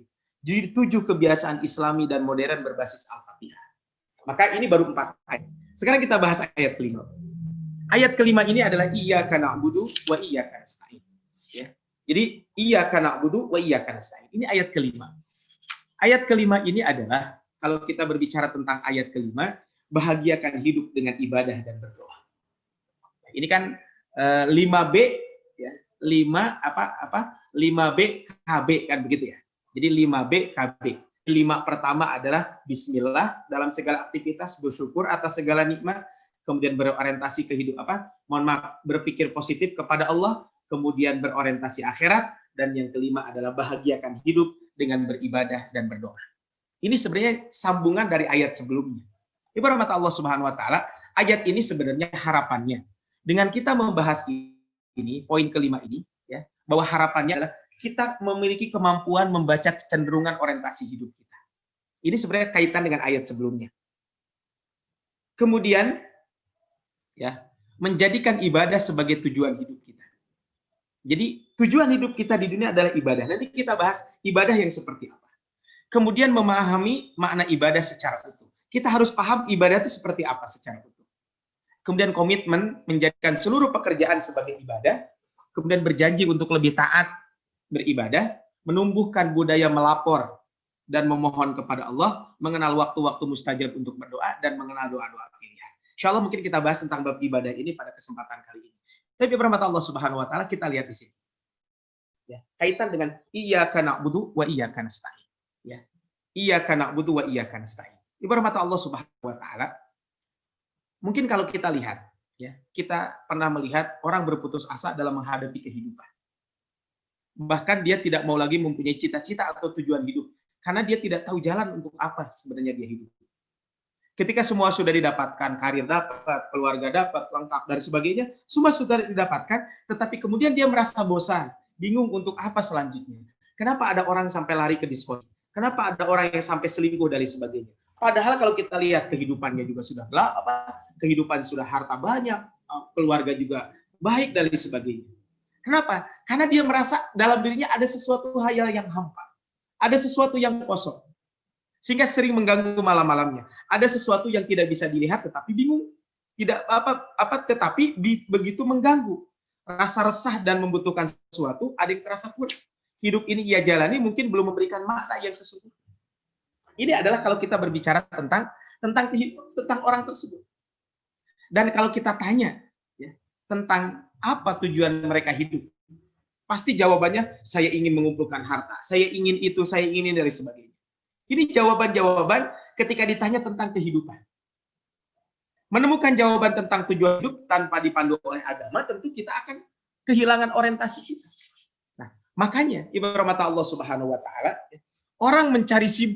orang yang sibuk mencari sendiri tujuan hidupnya sama dengan orang yang menghabiskan waktu membongkar sebuah produk yang dia beli supaya tahu cara menggunakannya. Padahal perusahaan telah mengeluarkan produk, sudah menyiapkan buku panduan, ibaratnya seperti itu. Nah, ini adalah kalau kita berbicara tentang tujuan kehidupan kita, maka bahagiakan hidup dengan ibadah dan doa. Banyak orang yang tidak bahagia. Kenapa? Karena dia tidak tahu. Makanya kalau kita lihat di sini, kita semua adalah hamba Allah Subhanahu wa taala. Ini harus menjadikan patokan buat kita. Kita semua adalah hamba Allah. Baik sukarela maupun terpaksa, kita harus mengakui kenyataan ini. Bahwa nahnu abdun min ibadillah. Kami ini adalah hamba Allah Subhanahu wa taala. Karena Allah menciptakan kita, kita bahas kemarin alhamdulillahirabbil alamin, segala puji bagi Allah Rabb semesta alam. Allah memberikan rizki, memberikan kehidupan, dan Allah juga mematikan kita. Malik yaumiddin, ayat yang tadi barusan kita bahas. Dalam banyak hal, mau tidak mau, suka tidak suka, kita harus mengakui bahwa kita ini adalah hamba Allah yang harus tunduk dengan aturan Allah. Ketika tubuh kita dilempar ke atas, mau tidak mau kita harus mengikuti sunnatullah untuk jatuh ke bumi. Di saat lapar, ya kita harus diisi perut kita dengan memakan. Di saat kita sakit, kita pun dianjurkan untuk berobat. Ketika punten kita kebelet, maka ini adalah sunnatullah. Kita harus ke toilet dan lain sebagainya. Makanya Allah mengingatkan kita di dalam surat Ali Imran ayat 83. Apa ghayra dinillahi yabghun? Maka apakah mereka mencari agama selain agama Allah? Walahu aslama man fis samawati wal ard. Padahal kepada Allah semua yang ada di langit dan di bumi semuanya tunduk kepada Allah. Tau'an wa karha. Baik dalam keadaan suka maupun terpaksa. wa ilaihi yurja'un, dan kepada Allah lah semuanya akan dikembalikan. Ibu rahmat Allah Subhanahu wa taala, kaum muslimin rahimahu wa rahimakumullah, kalau kita berbicara tentang ayat ini memberikan pelajaran kepada kita semuanya bahwa kita ini sebagai hamba Allah yang harus diakui. Semuanya kita harus tunduk kepada Allah Subhanahu wa taala. Tetapi kalau kita melihat ayat Al-Qur'an, maka hamba Allah ini terbagi dua. Ya. Kita melihat ayat Al-Qur'an, maka hamba Allah ini terbagi dua. Ya. Selain tunduk kepada sunnatullah tanpa adanya daya untuk memilih, kita juga diberikan pilihan oleh Allah Subhanahu wa taala. Lihat surat Al-Kahfi. Mungkin kita sering membaca surat Al-Kahfi. Ya. Di hari Jumat kita baca surat Al-Kahfi. Lihat surat Al-Kahfi di ayat ke-29. Wa qulil haqqu mir rabbikum. Kata Allah Subhanahu wa taala. Dan katakanlah kebenaran itu datang dari Rabb kalian. Maka kata Allah, faman syaa'a falyu'min wa man syaa'a falyakfur. Ya. Barang siapa, kata Allah Subhanahu wa taala, yang ingin beriman, hendaklah dia beriman. Wa man syaa'a falyakfur, dan kalau dia mau kafir silahkan. Ini kan pilihan. Jadi hamba Allah Subhanahu wa taala itu ada dua. Jadi kalau kita berbicara tentang hamba Allah Subhanahu wa taala, maka hamba Allah itu ada dua. Ada hamba yang beriman, ada hamba yang kafir. Ini tinggal pilihan buat kita semua. Makanya ibu rahmat Allah Subhanahu wa taala, karena kita sudah tahu kita sebagai hamba Allah. Kita juga sudah tahu bahwa ya, kita ada dua pilihan. Faman syaa'a falyu'min wa man syaa'a falyakfur. Mau beriman silahkan, mau kafir juga silahkan. Itu pilihan buat kita semuanya.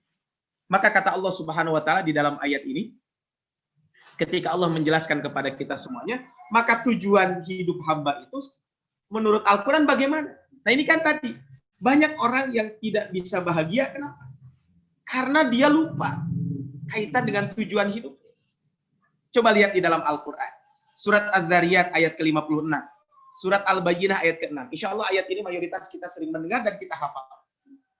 Kata Allah, wa ma khalaqtul jinna wal insa illa liya'budun. Meskipun ada pilihan dalam ketundukan dan penghambaan, tapi Al-Quran secara tegas menetapkan tujuan hidup kita itu apa? Tujuan hidup kita ini adalah selalu, ya. Jadi tujuan hidup kita ini adalah bagaimana kita semuanya selalu supaya apa? Tujuan hidup kita adalah untuk apa dalam Al-Quran? Kata Allah Subhanahu wa taala, tujuan kalian itu adalah wa ma khalaqtul jinna wal insa illa liya'budun. Dan tidaklah aku menciptakan jin dan manusia kecuali untuk beribadah kepada. Wa ma umiru illa liya'budullaha mukhlishina lahuddin. Dan tidaklah mereka diperintahkan kecuali untuk beribadah kepada Allah dengan mengikhlaskan, dengan memurnikan ketaatan kepada Allah Subhanahu wa taala. Ini adalah tujuan hidup kita.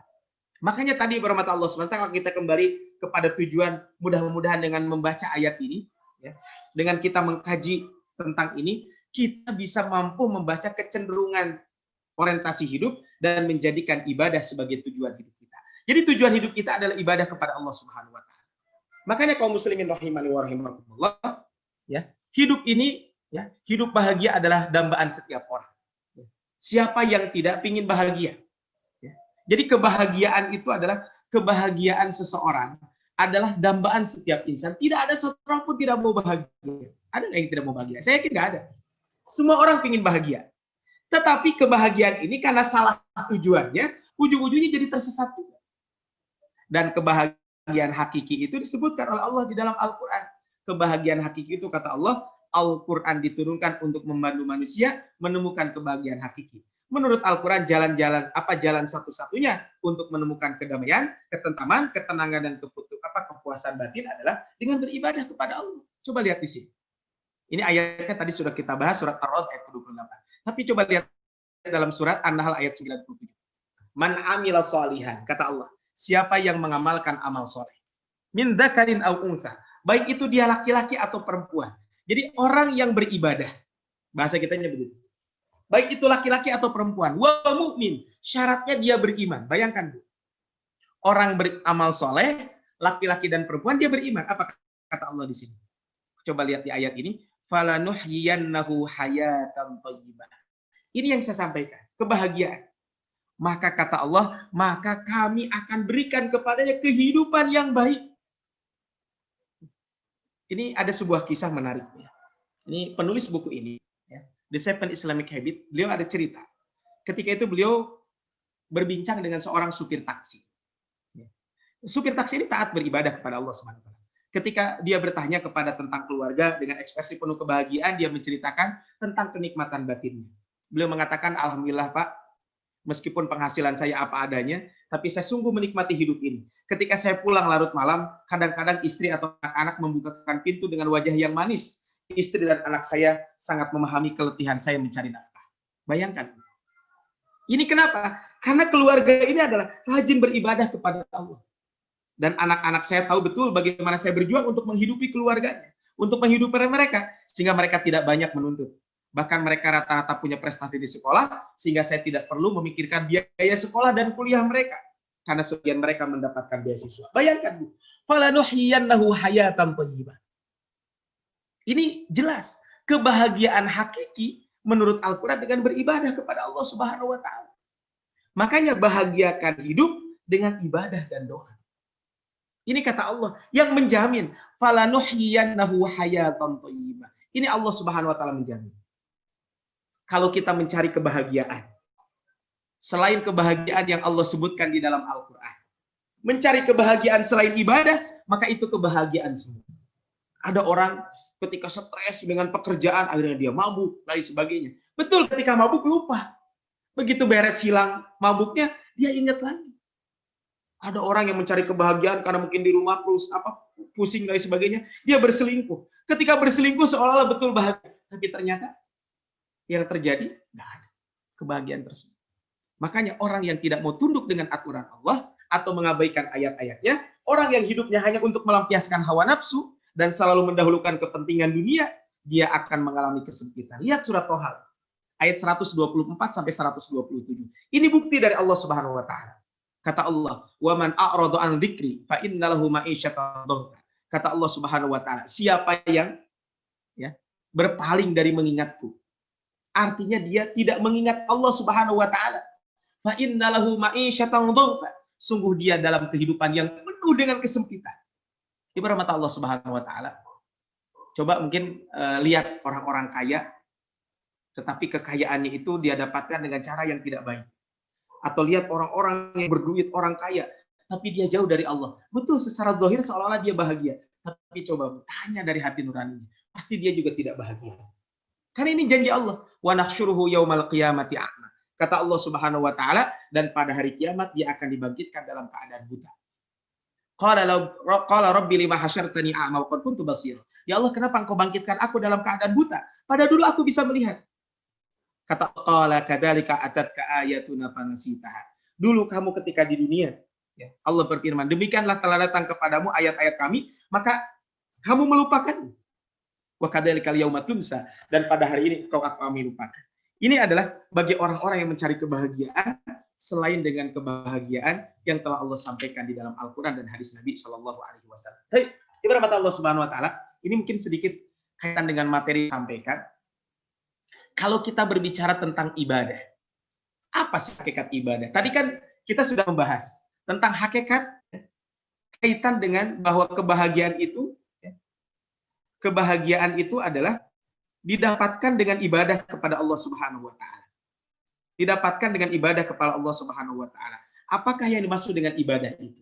Kita perlu membahas. Kita perlu tahu tentang hakikatul ibadah. Kita perlu tahu kaitan dengan hakikat ibadah itu.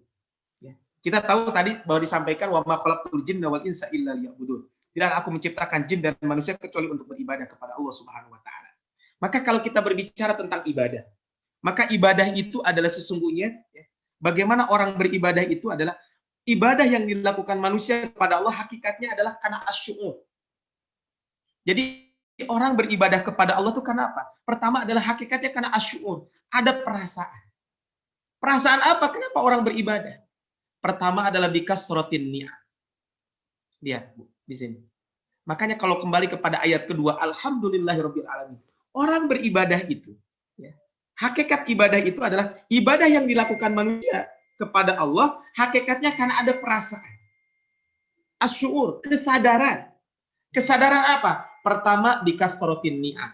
Karena banyaknya nikmat Allah Subhanahu wa taala.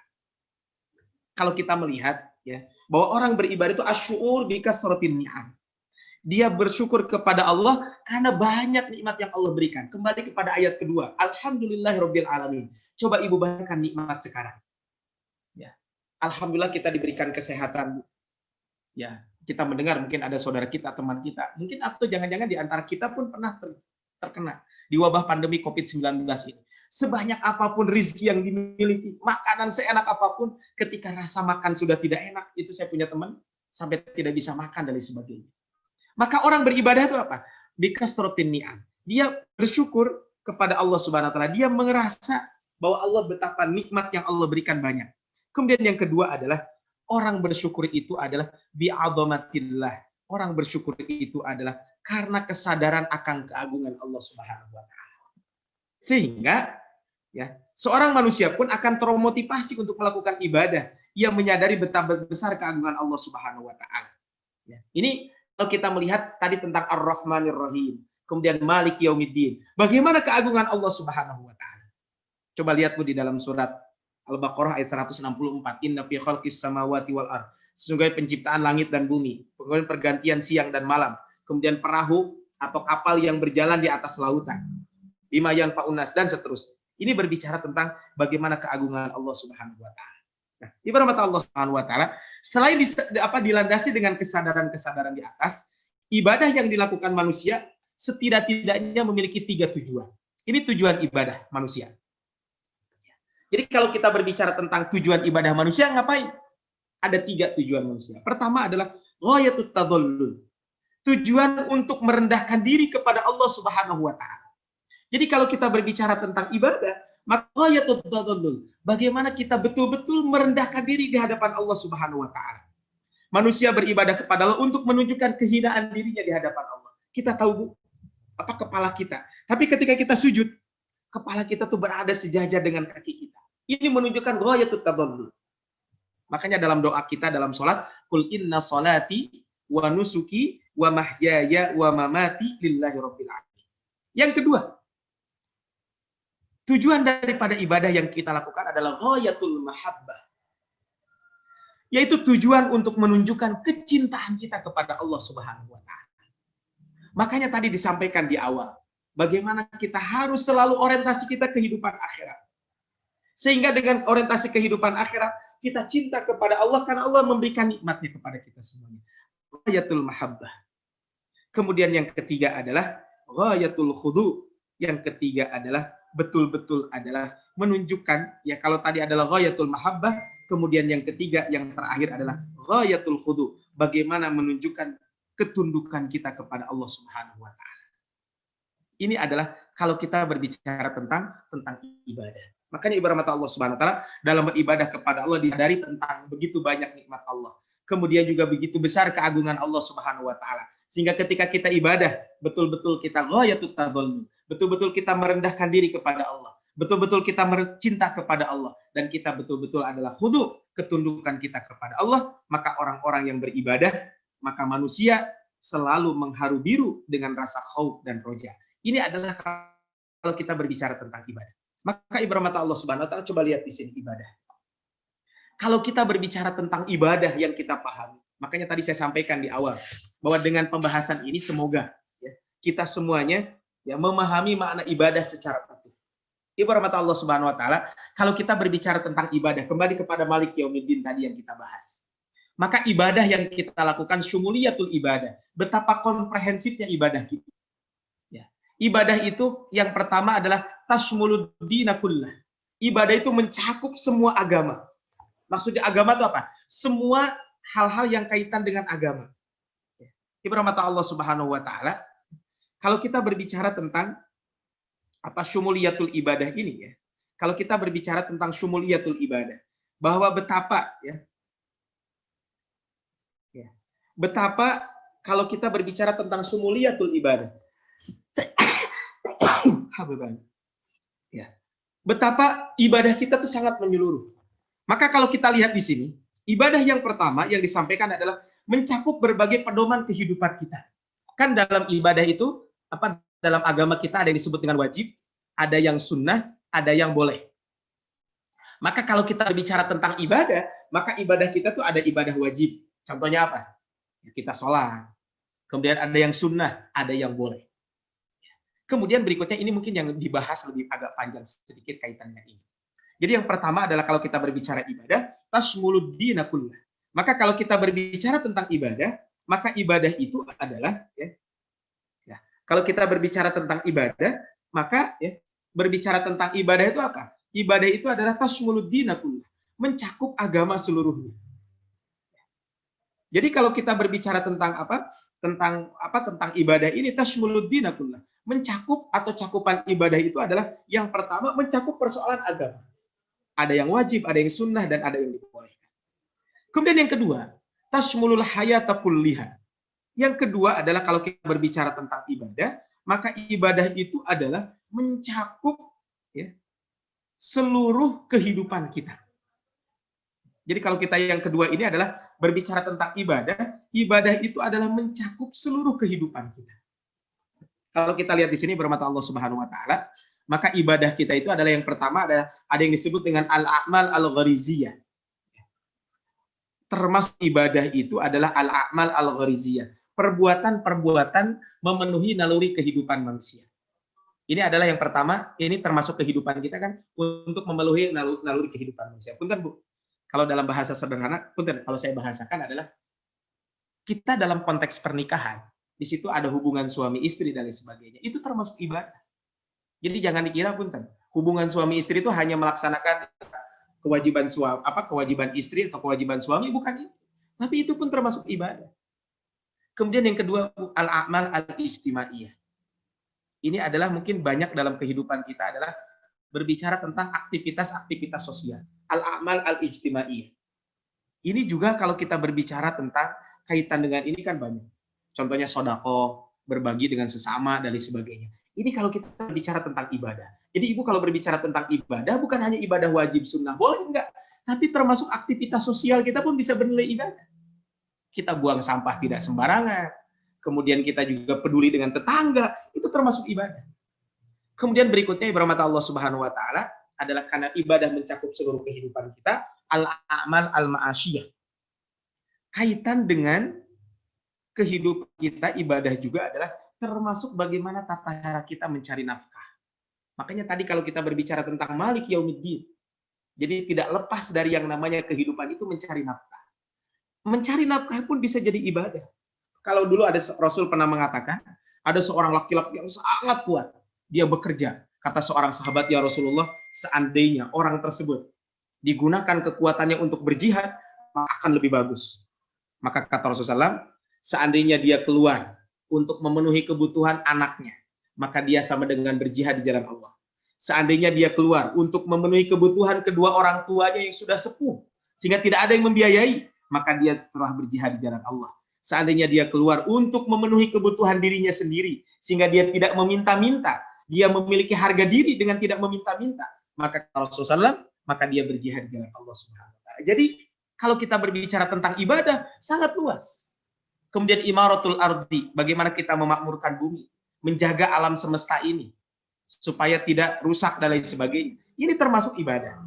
Kemudian berikutnya adalah iqamatuddin, termasuk juga ibadah itu adalah mendirikan agama.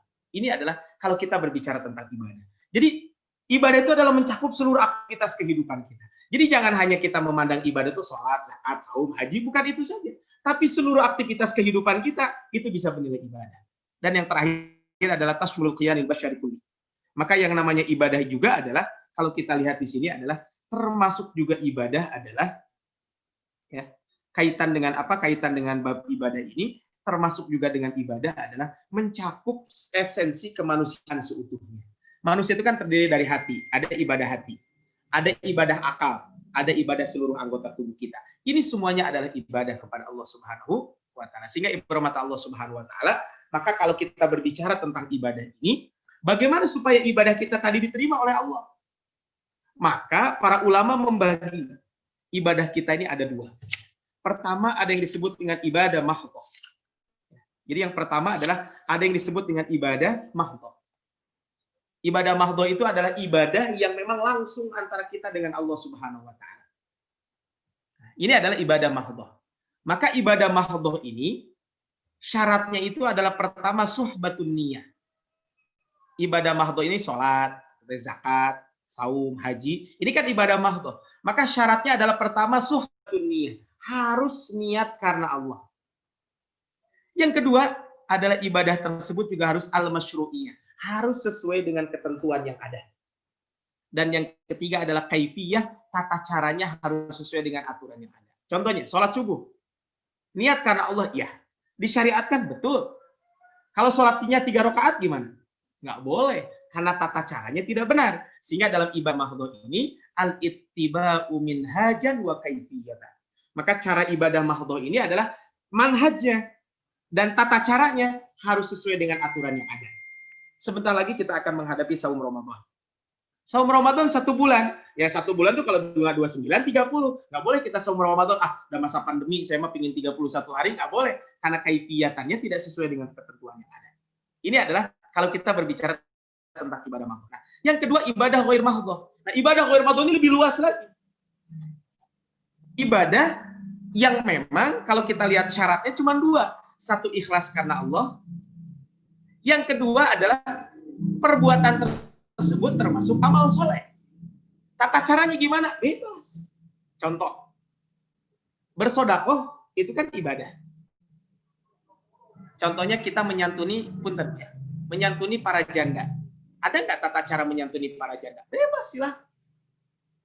Mau dibantu dengan apa? Silahkan. Itu tidak ada ketentuan bagaimana kita menyantuni para janda. Tapi yang jelas, niat karena Allah dan itu termasuk amal soleh. Ibu berbagi buka puasa. Ya macam-macam. Ada yang pakai kolak, pakai ini. Ada yang parasmanan dan lain sebagainya. Silahkan tata caranya. Yang penting adalah itu termasuk amal soleh. Dan kita lakukan ikhlas karena Allah Subhanahu wa Ta'ala. Sehingga ibadah mata Allah Subhanahu wa Ta'ala. Jadi kalau kita berbicara tentang ibadah ini, adalah ibadah ini sangat penting buat kita semuanya. Dan ketika kita berbicara tentang ibadah, maka ibadah ini adalah sangat erat kaitan dengan akhlak. Ibadah yang kita lakukan ini adalah sangat erat kaitannya dengan akhlak. Dan ini di buku ini mungkin cukup luas dibahas tentang itu, tapi saya coba cari dari referensi lain bagaimana rukun Islam dan prinsip akhlak. Ini contoh ya. Ini contoh saja. Prinsip akhlak dan rukun Islam. Kita tahu rukun Islam ada 5, syahadat, salat, zakat, saum dan haji. Bagaimana prinsip ini bagaimana rukun Islam ini kaitannya dengan prinsip akhlak. Contoh saja ini. Al-iqrar bisyahadatain.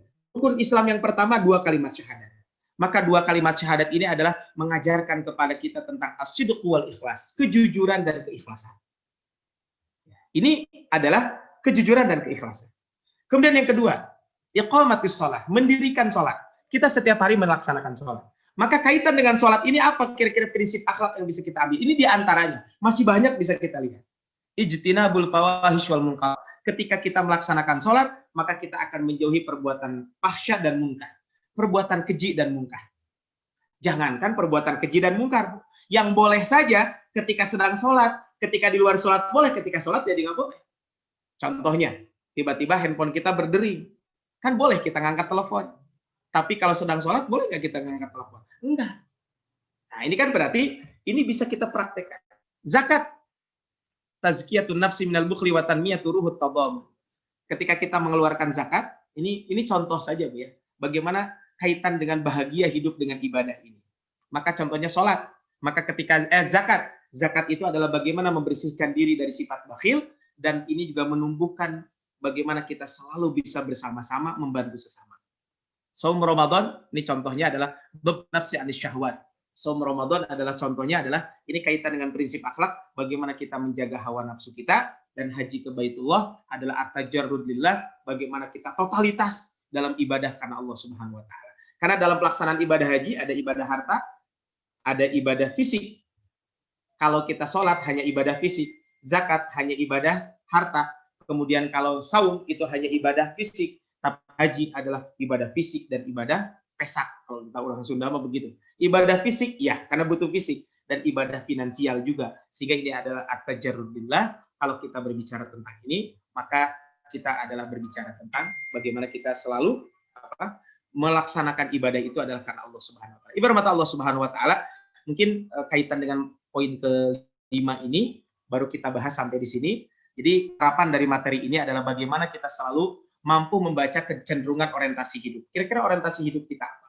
kita jadikan ibadah sebagai tujuan hidup kita. Apapun orientasi kita, tapi ibadah dalam kehidupan kita. Kita bisnis, tujuan kita ibadah. Kita mengurus rumah tangga, tujuan kita ibadah. Kita bekerja, tujuan kita ibadah.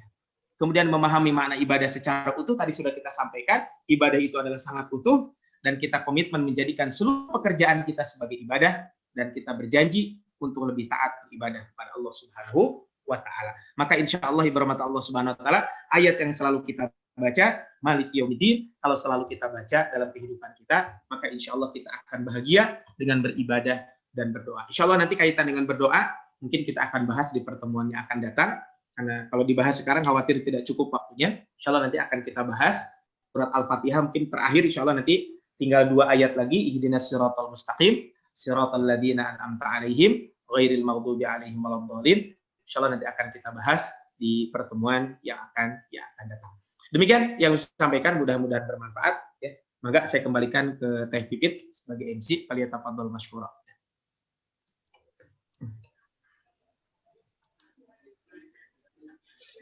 Mangga ibu-ibu ada yang mau bertanya? Itu. Mangga sebentar.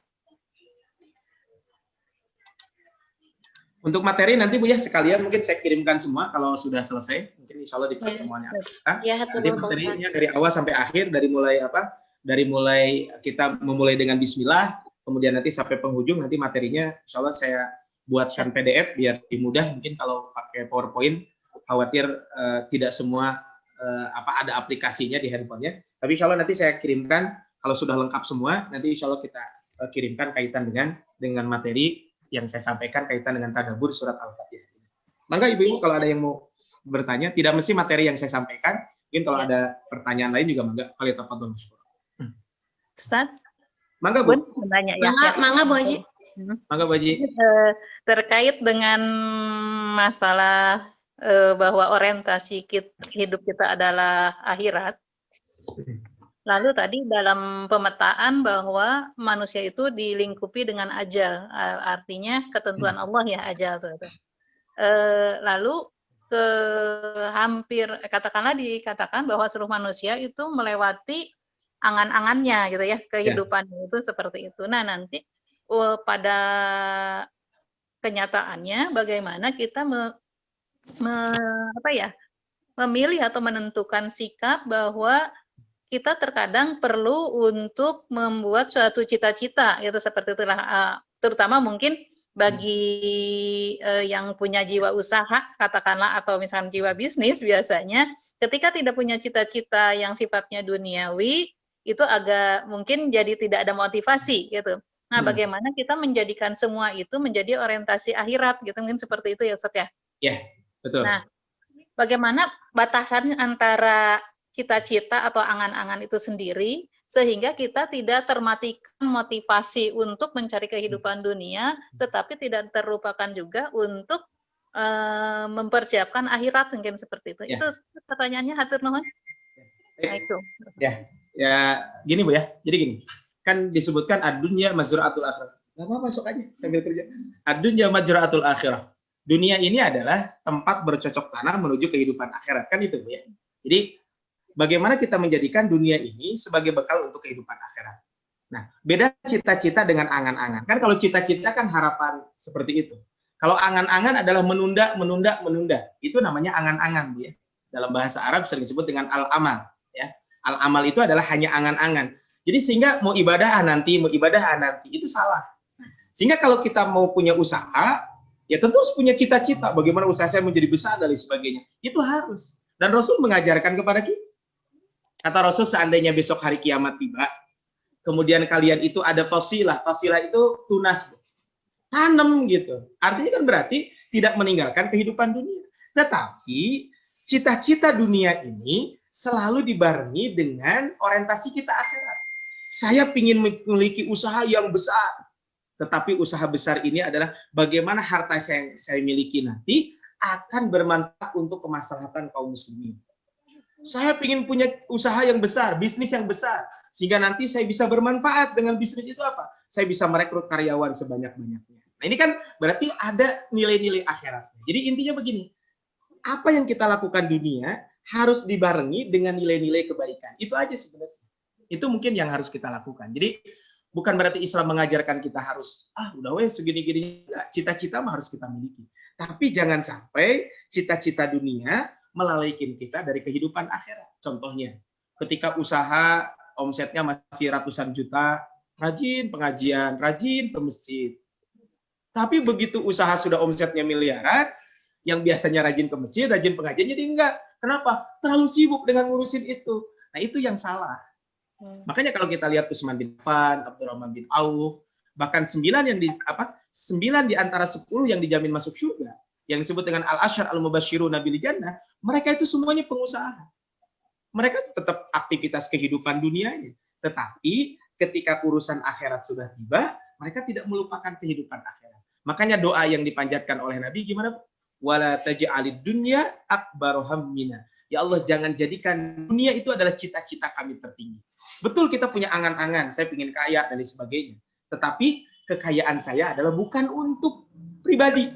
Tapi kekayaan saya ini adalah bagaimana untuk bermanfaat untuk kaum muslimin, sehingga dengan kekayaan itu bisa mengantarkan saya ke akhirat. Saya ingin menjadi pengusaha sukses. Bagaimana usaha yang saya lakukan, itu selalu cita-cita saya adalah bagaimana dengan usaha tersebut, saya bisa masuk surga Allah Subhanahu wa Ta'ala. Itu mungkin Bu ya. Jadi memang agak-agak tipis ya antara kehidupan dunia dengan kehidupan akhirat itu. Karena tadi ya yang namanya orientasi akhirat itu adalah dunia kita jalan tetapi berbarengan dengan kehidupan akhirat. Karena kata Rasul, barang siapa yang dunia sebagai tujuannya, maka Allah akan berikan kesulitan kepada dia. Tapi barang siapa yang Allah tujuannya, maka Allah akan mudah dalam kehidupan dunia. Itu barangkali Bu Anita ya, Allahu a'lam. Oh iya, sekali lagi Ustaz, tapi pada kenyataannya mungkin ya ketika tadi prinsip tadi bahwa ketika kita tujuannya dunia, maka akan ada kesulitan mungkin seperti itu ya. Lalu ketika kita menuju akhirat akan ada kemudahan. Tapi pandangan manusia biasanya pada umumnya dan seperti itu ya, pandangannya justru terbalik gitu itu. Ustaz, bagaimana untuk menetapkan mengkokohkan atau ya hati kita sehingga tetap istiqomah itu sendiri yang agak mungkin PR-nya itu mungkin ya. Seperti itu gimana? Betul, PR-nya adalah tadi Bu ya. Makanya tadi kata Rasul kan dalam sebuah hadis, bukan Rasul ya, para sahabat Nabi dulu mengatakan begini, kalau kamu berbisnis, janganlah kamu terjun bisnis kecuali kamu punya ilmunya dulu. Nah, ini kan bagus Bu ya, ada punya ilmunya dulu. Nah, ini ketika kita berbicara tentang ini.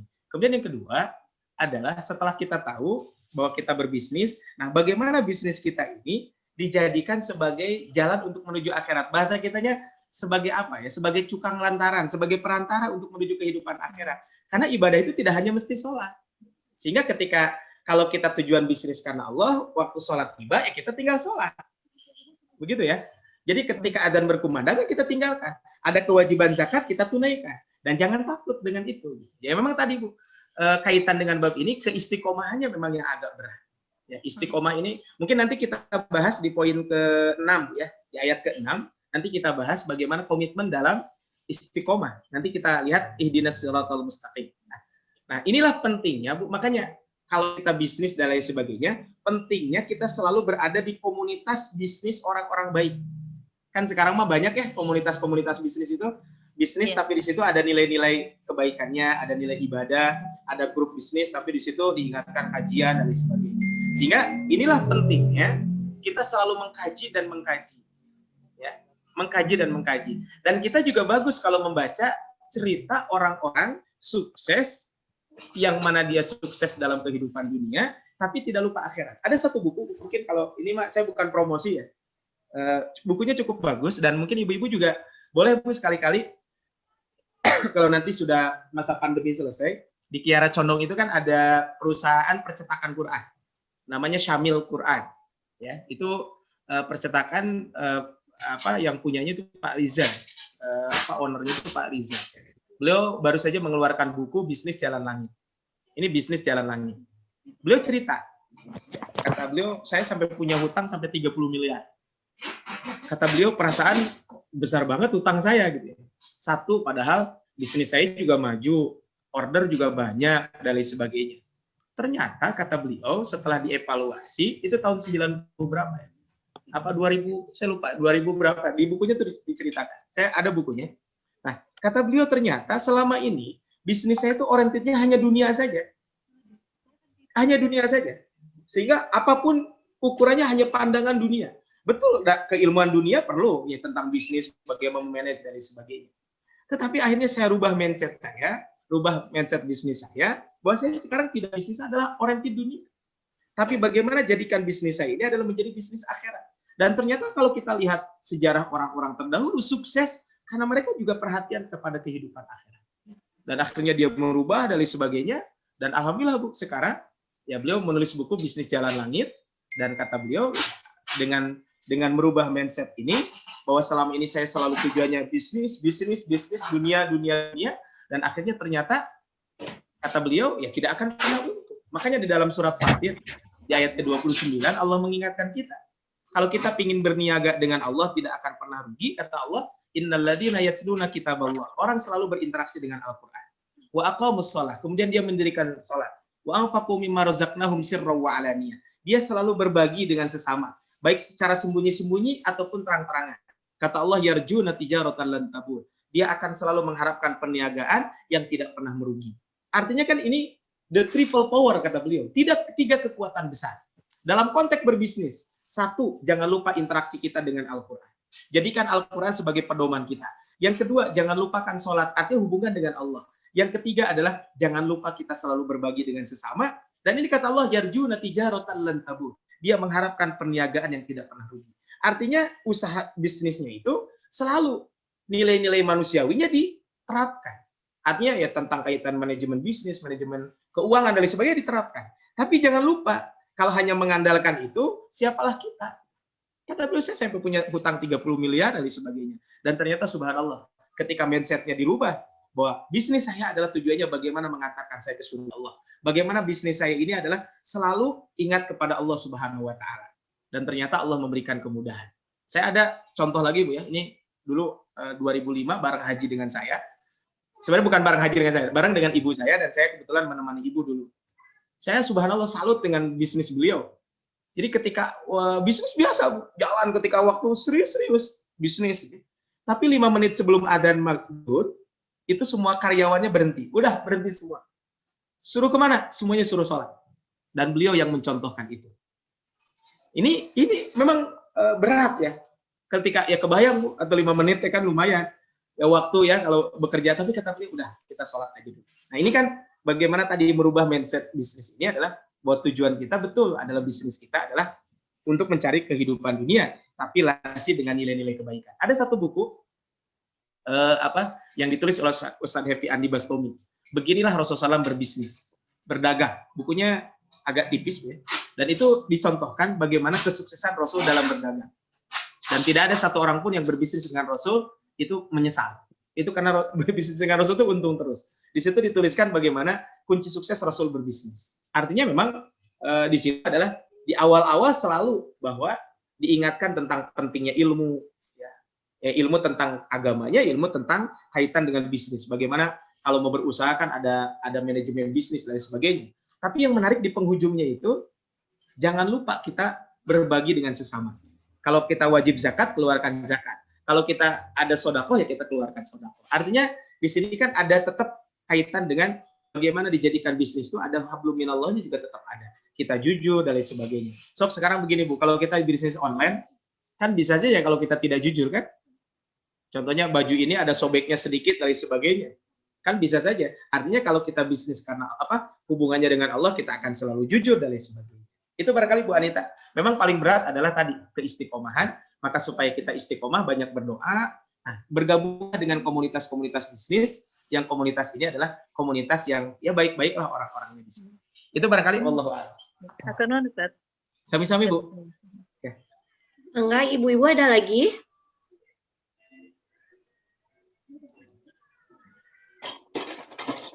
Masih boleh nanya nggak ya? Oh, boleh Boleh Bu Bu, Bayu. mangga Bu, bebas Bu, tidak mesti pertanyaan materi yang disampaikan. Kalau ada Ibu ada pertanyaan lain boleh juga. Bu Bayu putus-putus. Ya, sedikit aja. Tadi saya Mangga Bu. dengar kalau itu bisa ibadah. Halo, kedengeran suara saya? Ya, gimana Bu? Gimana? Ulangi Bu. Halo? Ya. Halo? Ya, halo. Kedengeran. Ya, Ya. Apa tadi kan Ustadz bilang ya kalau segala sesuatu itu bisa bernilai ibadah termasuk bahkan membuang sampah ya Ya. Ustadz ya. Tapi yang saya tahu kan kalau itu tuh tergantung niatnya. Kalau kita niat karena Allah gitu maka bisa bernilai ibadah. Tapi apakah itu berarti bahwa setiap kali kita membuang sampah itu harus dengan niat gitu. Jadi, oh saya mau buang sampah niatnya karena misalnya karena Allah gitu ya. Terus apakah artinya setiap kali kita mau membuang sampah harus seperti itu? Atau boleh nggak misalnya kita niatnya sekali gitu, oh pokoknya saya terus-terusan membuang sampah ini karena niatnya karena lillahi ta'ala misalnya seperti itu. Ini hanya contoh yang simpel aja Ustadz seperti itu. Ya. Jadi gimana? Jadi memang tadi supaya ya niat kan cukup dalam hati Bu ya. Jadi ketika kita buang sampah tujuannya apa? Kan setiap kita pasti ada niatan. Jadi niat itu tidak mesti diucapkan saya niat buang sampah, itu kan tidak mesti seperti itu. Tapi kan niatkan semua yang kita lakukan semuanya karena Allah. Dan ini kan kalau kita buang sampah sesuai dengan aturan yang ada kan kata Rasul at-tuhuru syatrul iman. Kebersihan itu bagian daripada iman. Apakah semua ibadah harus diniatkan karena Allah? Iya. Karena yang membedakan Bu ya, satu perbuatan biasa dengan perbuatan itu akan jadi ibadah itu niatnya. Ibu makan. Kalau ibu makan hanya makan saja, ya dapat kenyangnya doang. Tapi ketika kita makan karena Allah Subhanahu wa taala, contohnya apa? Bagaimana makan karena Allah? Tidak mesti diucapkan juga gitu ya. Tapi kan dalam hati kita pasti saya makan karena supaya saya nanti kuat beribadah. Sehingga ketika kita mengucapkan bismillah, maka kita akan niatkan itu.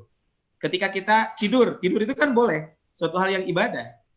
Suatu hal yang boleh-boleh saja. Tapi ketika kita tidur, dalam hati kita, sebelum tidur kita baca doa dan kita niatkan. Dengan tidur, insya Allah mudah-mudahan besok saya bisa, ya punten mungkin kalau ibu di rumah, contohnya bisa menyiapkan kebutuhan suami, kebutuhan anak, ini kan bagian daripada ibadah kepada Allah Subhanahu wa taala. Jadi, apakah harus diniatkan? Iya, tapi niat tidak mesti harus kita ucapkan. Cukup dengan dalam hati kita ketika kita meniatkan sesuatu, dan ketika kita buang sampah, pasti kan setiap kita tidak mungkin tidak ada niatnya. Pasti ada niat. Tidak mungkin. Apapun yang kita lakukan pasti ada tujuannya. Cuman tujuan ini apa? Niat ini termasuk amalul qulub, termasuk amalan hati. Siapa yang tahu? Ya kita. Ya contohnya kita buang sampah, niatnya apa? Ya untuk menjaga lingkungan. Itu kan berarti karena Allah Subhanahu wa taala. Ya, jadi itu mesti harus diucapkan dalam lisan, tapi dalam hati kita pasti ketika kita membuang, maka niatkan apa yang kita lakukan itu supaya bernilai ibadah, niatnya adalah untuk menjalankan syariat Allah karena memang kita diperintahkan untuk menjaga kebersihan. Itu adalah seperti itu. Jadi cukuplah niat itu di dalam hati saja, Bu, tidak usah diucapkan oleh kita. Itu barangkali Bu, ya, Wallahu a'lam. Kalau disuruh harus niat, ya harus niat. Tapi niat itu adalah sekali dalam hati kita dan hanya kita dan Allah yang tahu tentang tujuan kita melakukan ibadah tujuan yang kita lakukan itu seperti apa. Wallahu a'lam. Itu barangkali Bu, ya. Enggak ada lagi? Pipit mau nanya. Oh, mangga Teh Nina. Assalamualaikum Pak Ustadz. Waalaikumsalam Bu. Di luar topik ya Pak. Nggak apa-apa. Jadi gini, kalau untuk kan ada doa yang untuk mendoakan keluarga yang udah meninggal. Terus katanya kan kalau yang laki-laki berarti Allahumma firlahu. Sedangkan kalau perempuan Allahumma firlahu anha ya Pak. Ya. Nah itu kalau misalnya keluarga yang kita mau doakan itu ada banyak, apa itu harus disebut satu-satu atau disebut per nama, atau kalau sekaligus semuanya gimana doanya Pak Ustadz? Ya. Kalau kita mau mendoakan mereka, cukup juga dengan doa Rabbana ighfir lana wa li ikhwanina alladziina sabaquna bil iman. Itu juga cukup sebenarnya, karena itu kan sudah mendoakan semua. Nah, atau kita mau sebutkan satu-satu juga boleh, Allahumma ighfir li siapa fulan. Atau cukup dengan doa Allahumma ighfir lahum warhamhum wa'afihim wa'fu anhum. Jadi kalau Allahumma ighfir lahu kan satu laki-laki, Allahumma ighfir laha satu perempuan, tapi kalau banyak Allahumma ighfir lahum. Jadi hu-nya atau ha-nya diganti dengan Allahumma ighfir lahum warhamhum wa'afihim wa'fu anhum. Atau ya kalau kita mentok-mentok berdoakan pakai bahasa Arab tidak bisa, ya bisa juga menggunakan bahasa Indonesia juga tidak masalah ya. Ketika kita berdoa kepada Allah kan Allah Maha tahu apa yang kita doakan. Duh, saya mah susah, Allah maghfir lahu warhamhu. Tapi kita niatkan bahwa kita berdoa untuk seluruh keluarga yang sudah meninggal dunia, maka tidak jadi masalah. Tapi ada doa yang mungkin yang pendek, yang mayoritas kita hafal, dan tidak usah bingung-bingung dengan doa tersebut. Itu Rabbana ighfir lana wa li ikhwanina alladziina sabaquna bil iman wa la taj'al fi qulubina ghillan lil ladzina amanu Rabbana innaka ra'ufur rahim. Nah, ini mah doanya banyak. Kalau ini mah kan doanya adalah bukan hanya keluarga, wal ikhwanina alladziina sabaquna bil iman, dan saudara-saudara kami yang telah mendahului kami dari keimanan. Kata Rasulullah, barang siapa yang memintakan ampun buat satu orang, maka Allah akan membalas satu kebaikan buat orang tersebut. Jadi kalau kita mendoakan seluruh dunia, berarti Allah akan memberikan pahala kepada kita semua. Itu barangkali Bu Nina ya. Jadi mangga lah itu mah. Kalau Ibu bisa pakai bahasa Arabnya, Allah maghfir lahum kalau banyak. Kalau tidak juga pakai bahasa Indonesia atau pakai bahasa daerah juga boleh-boleh saja, tidak masalah. Oh, iya. Wallahu a'lam.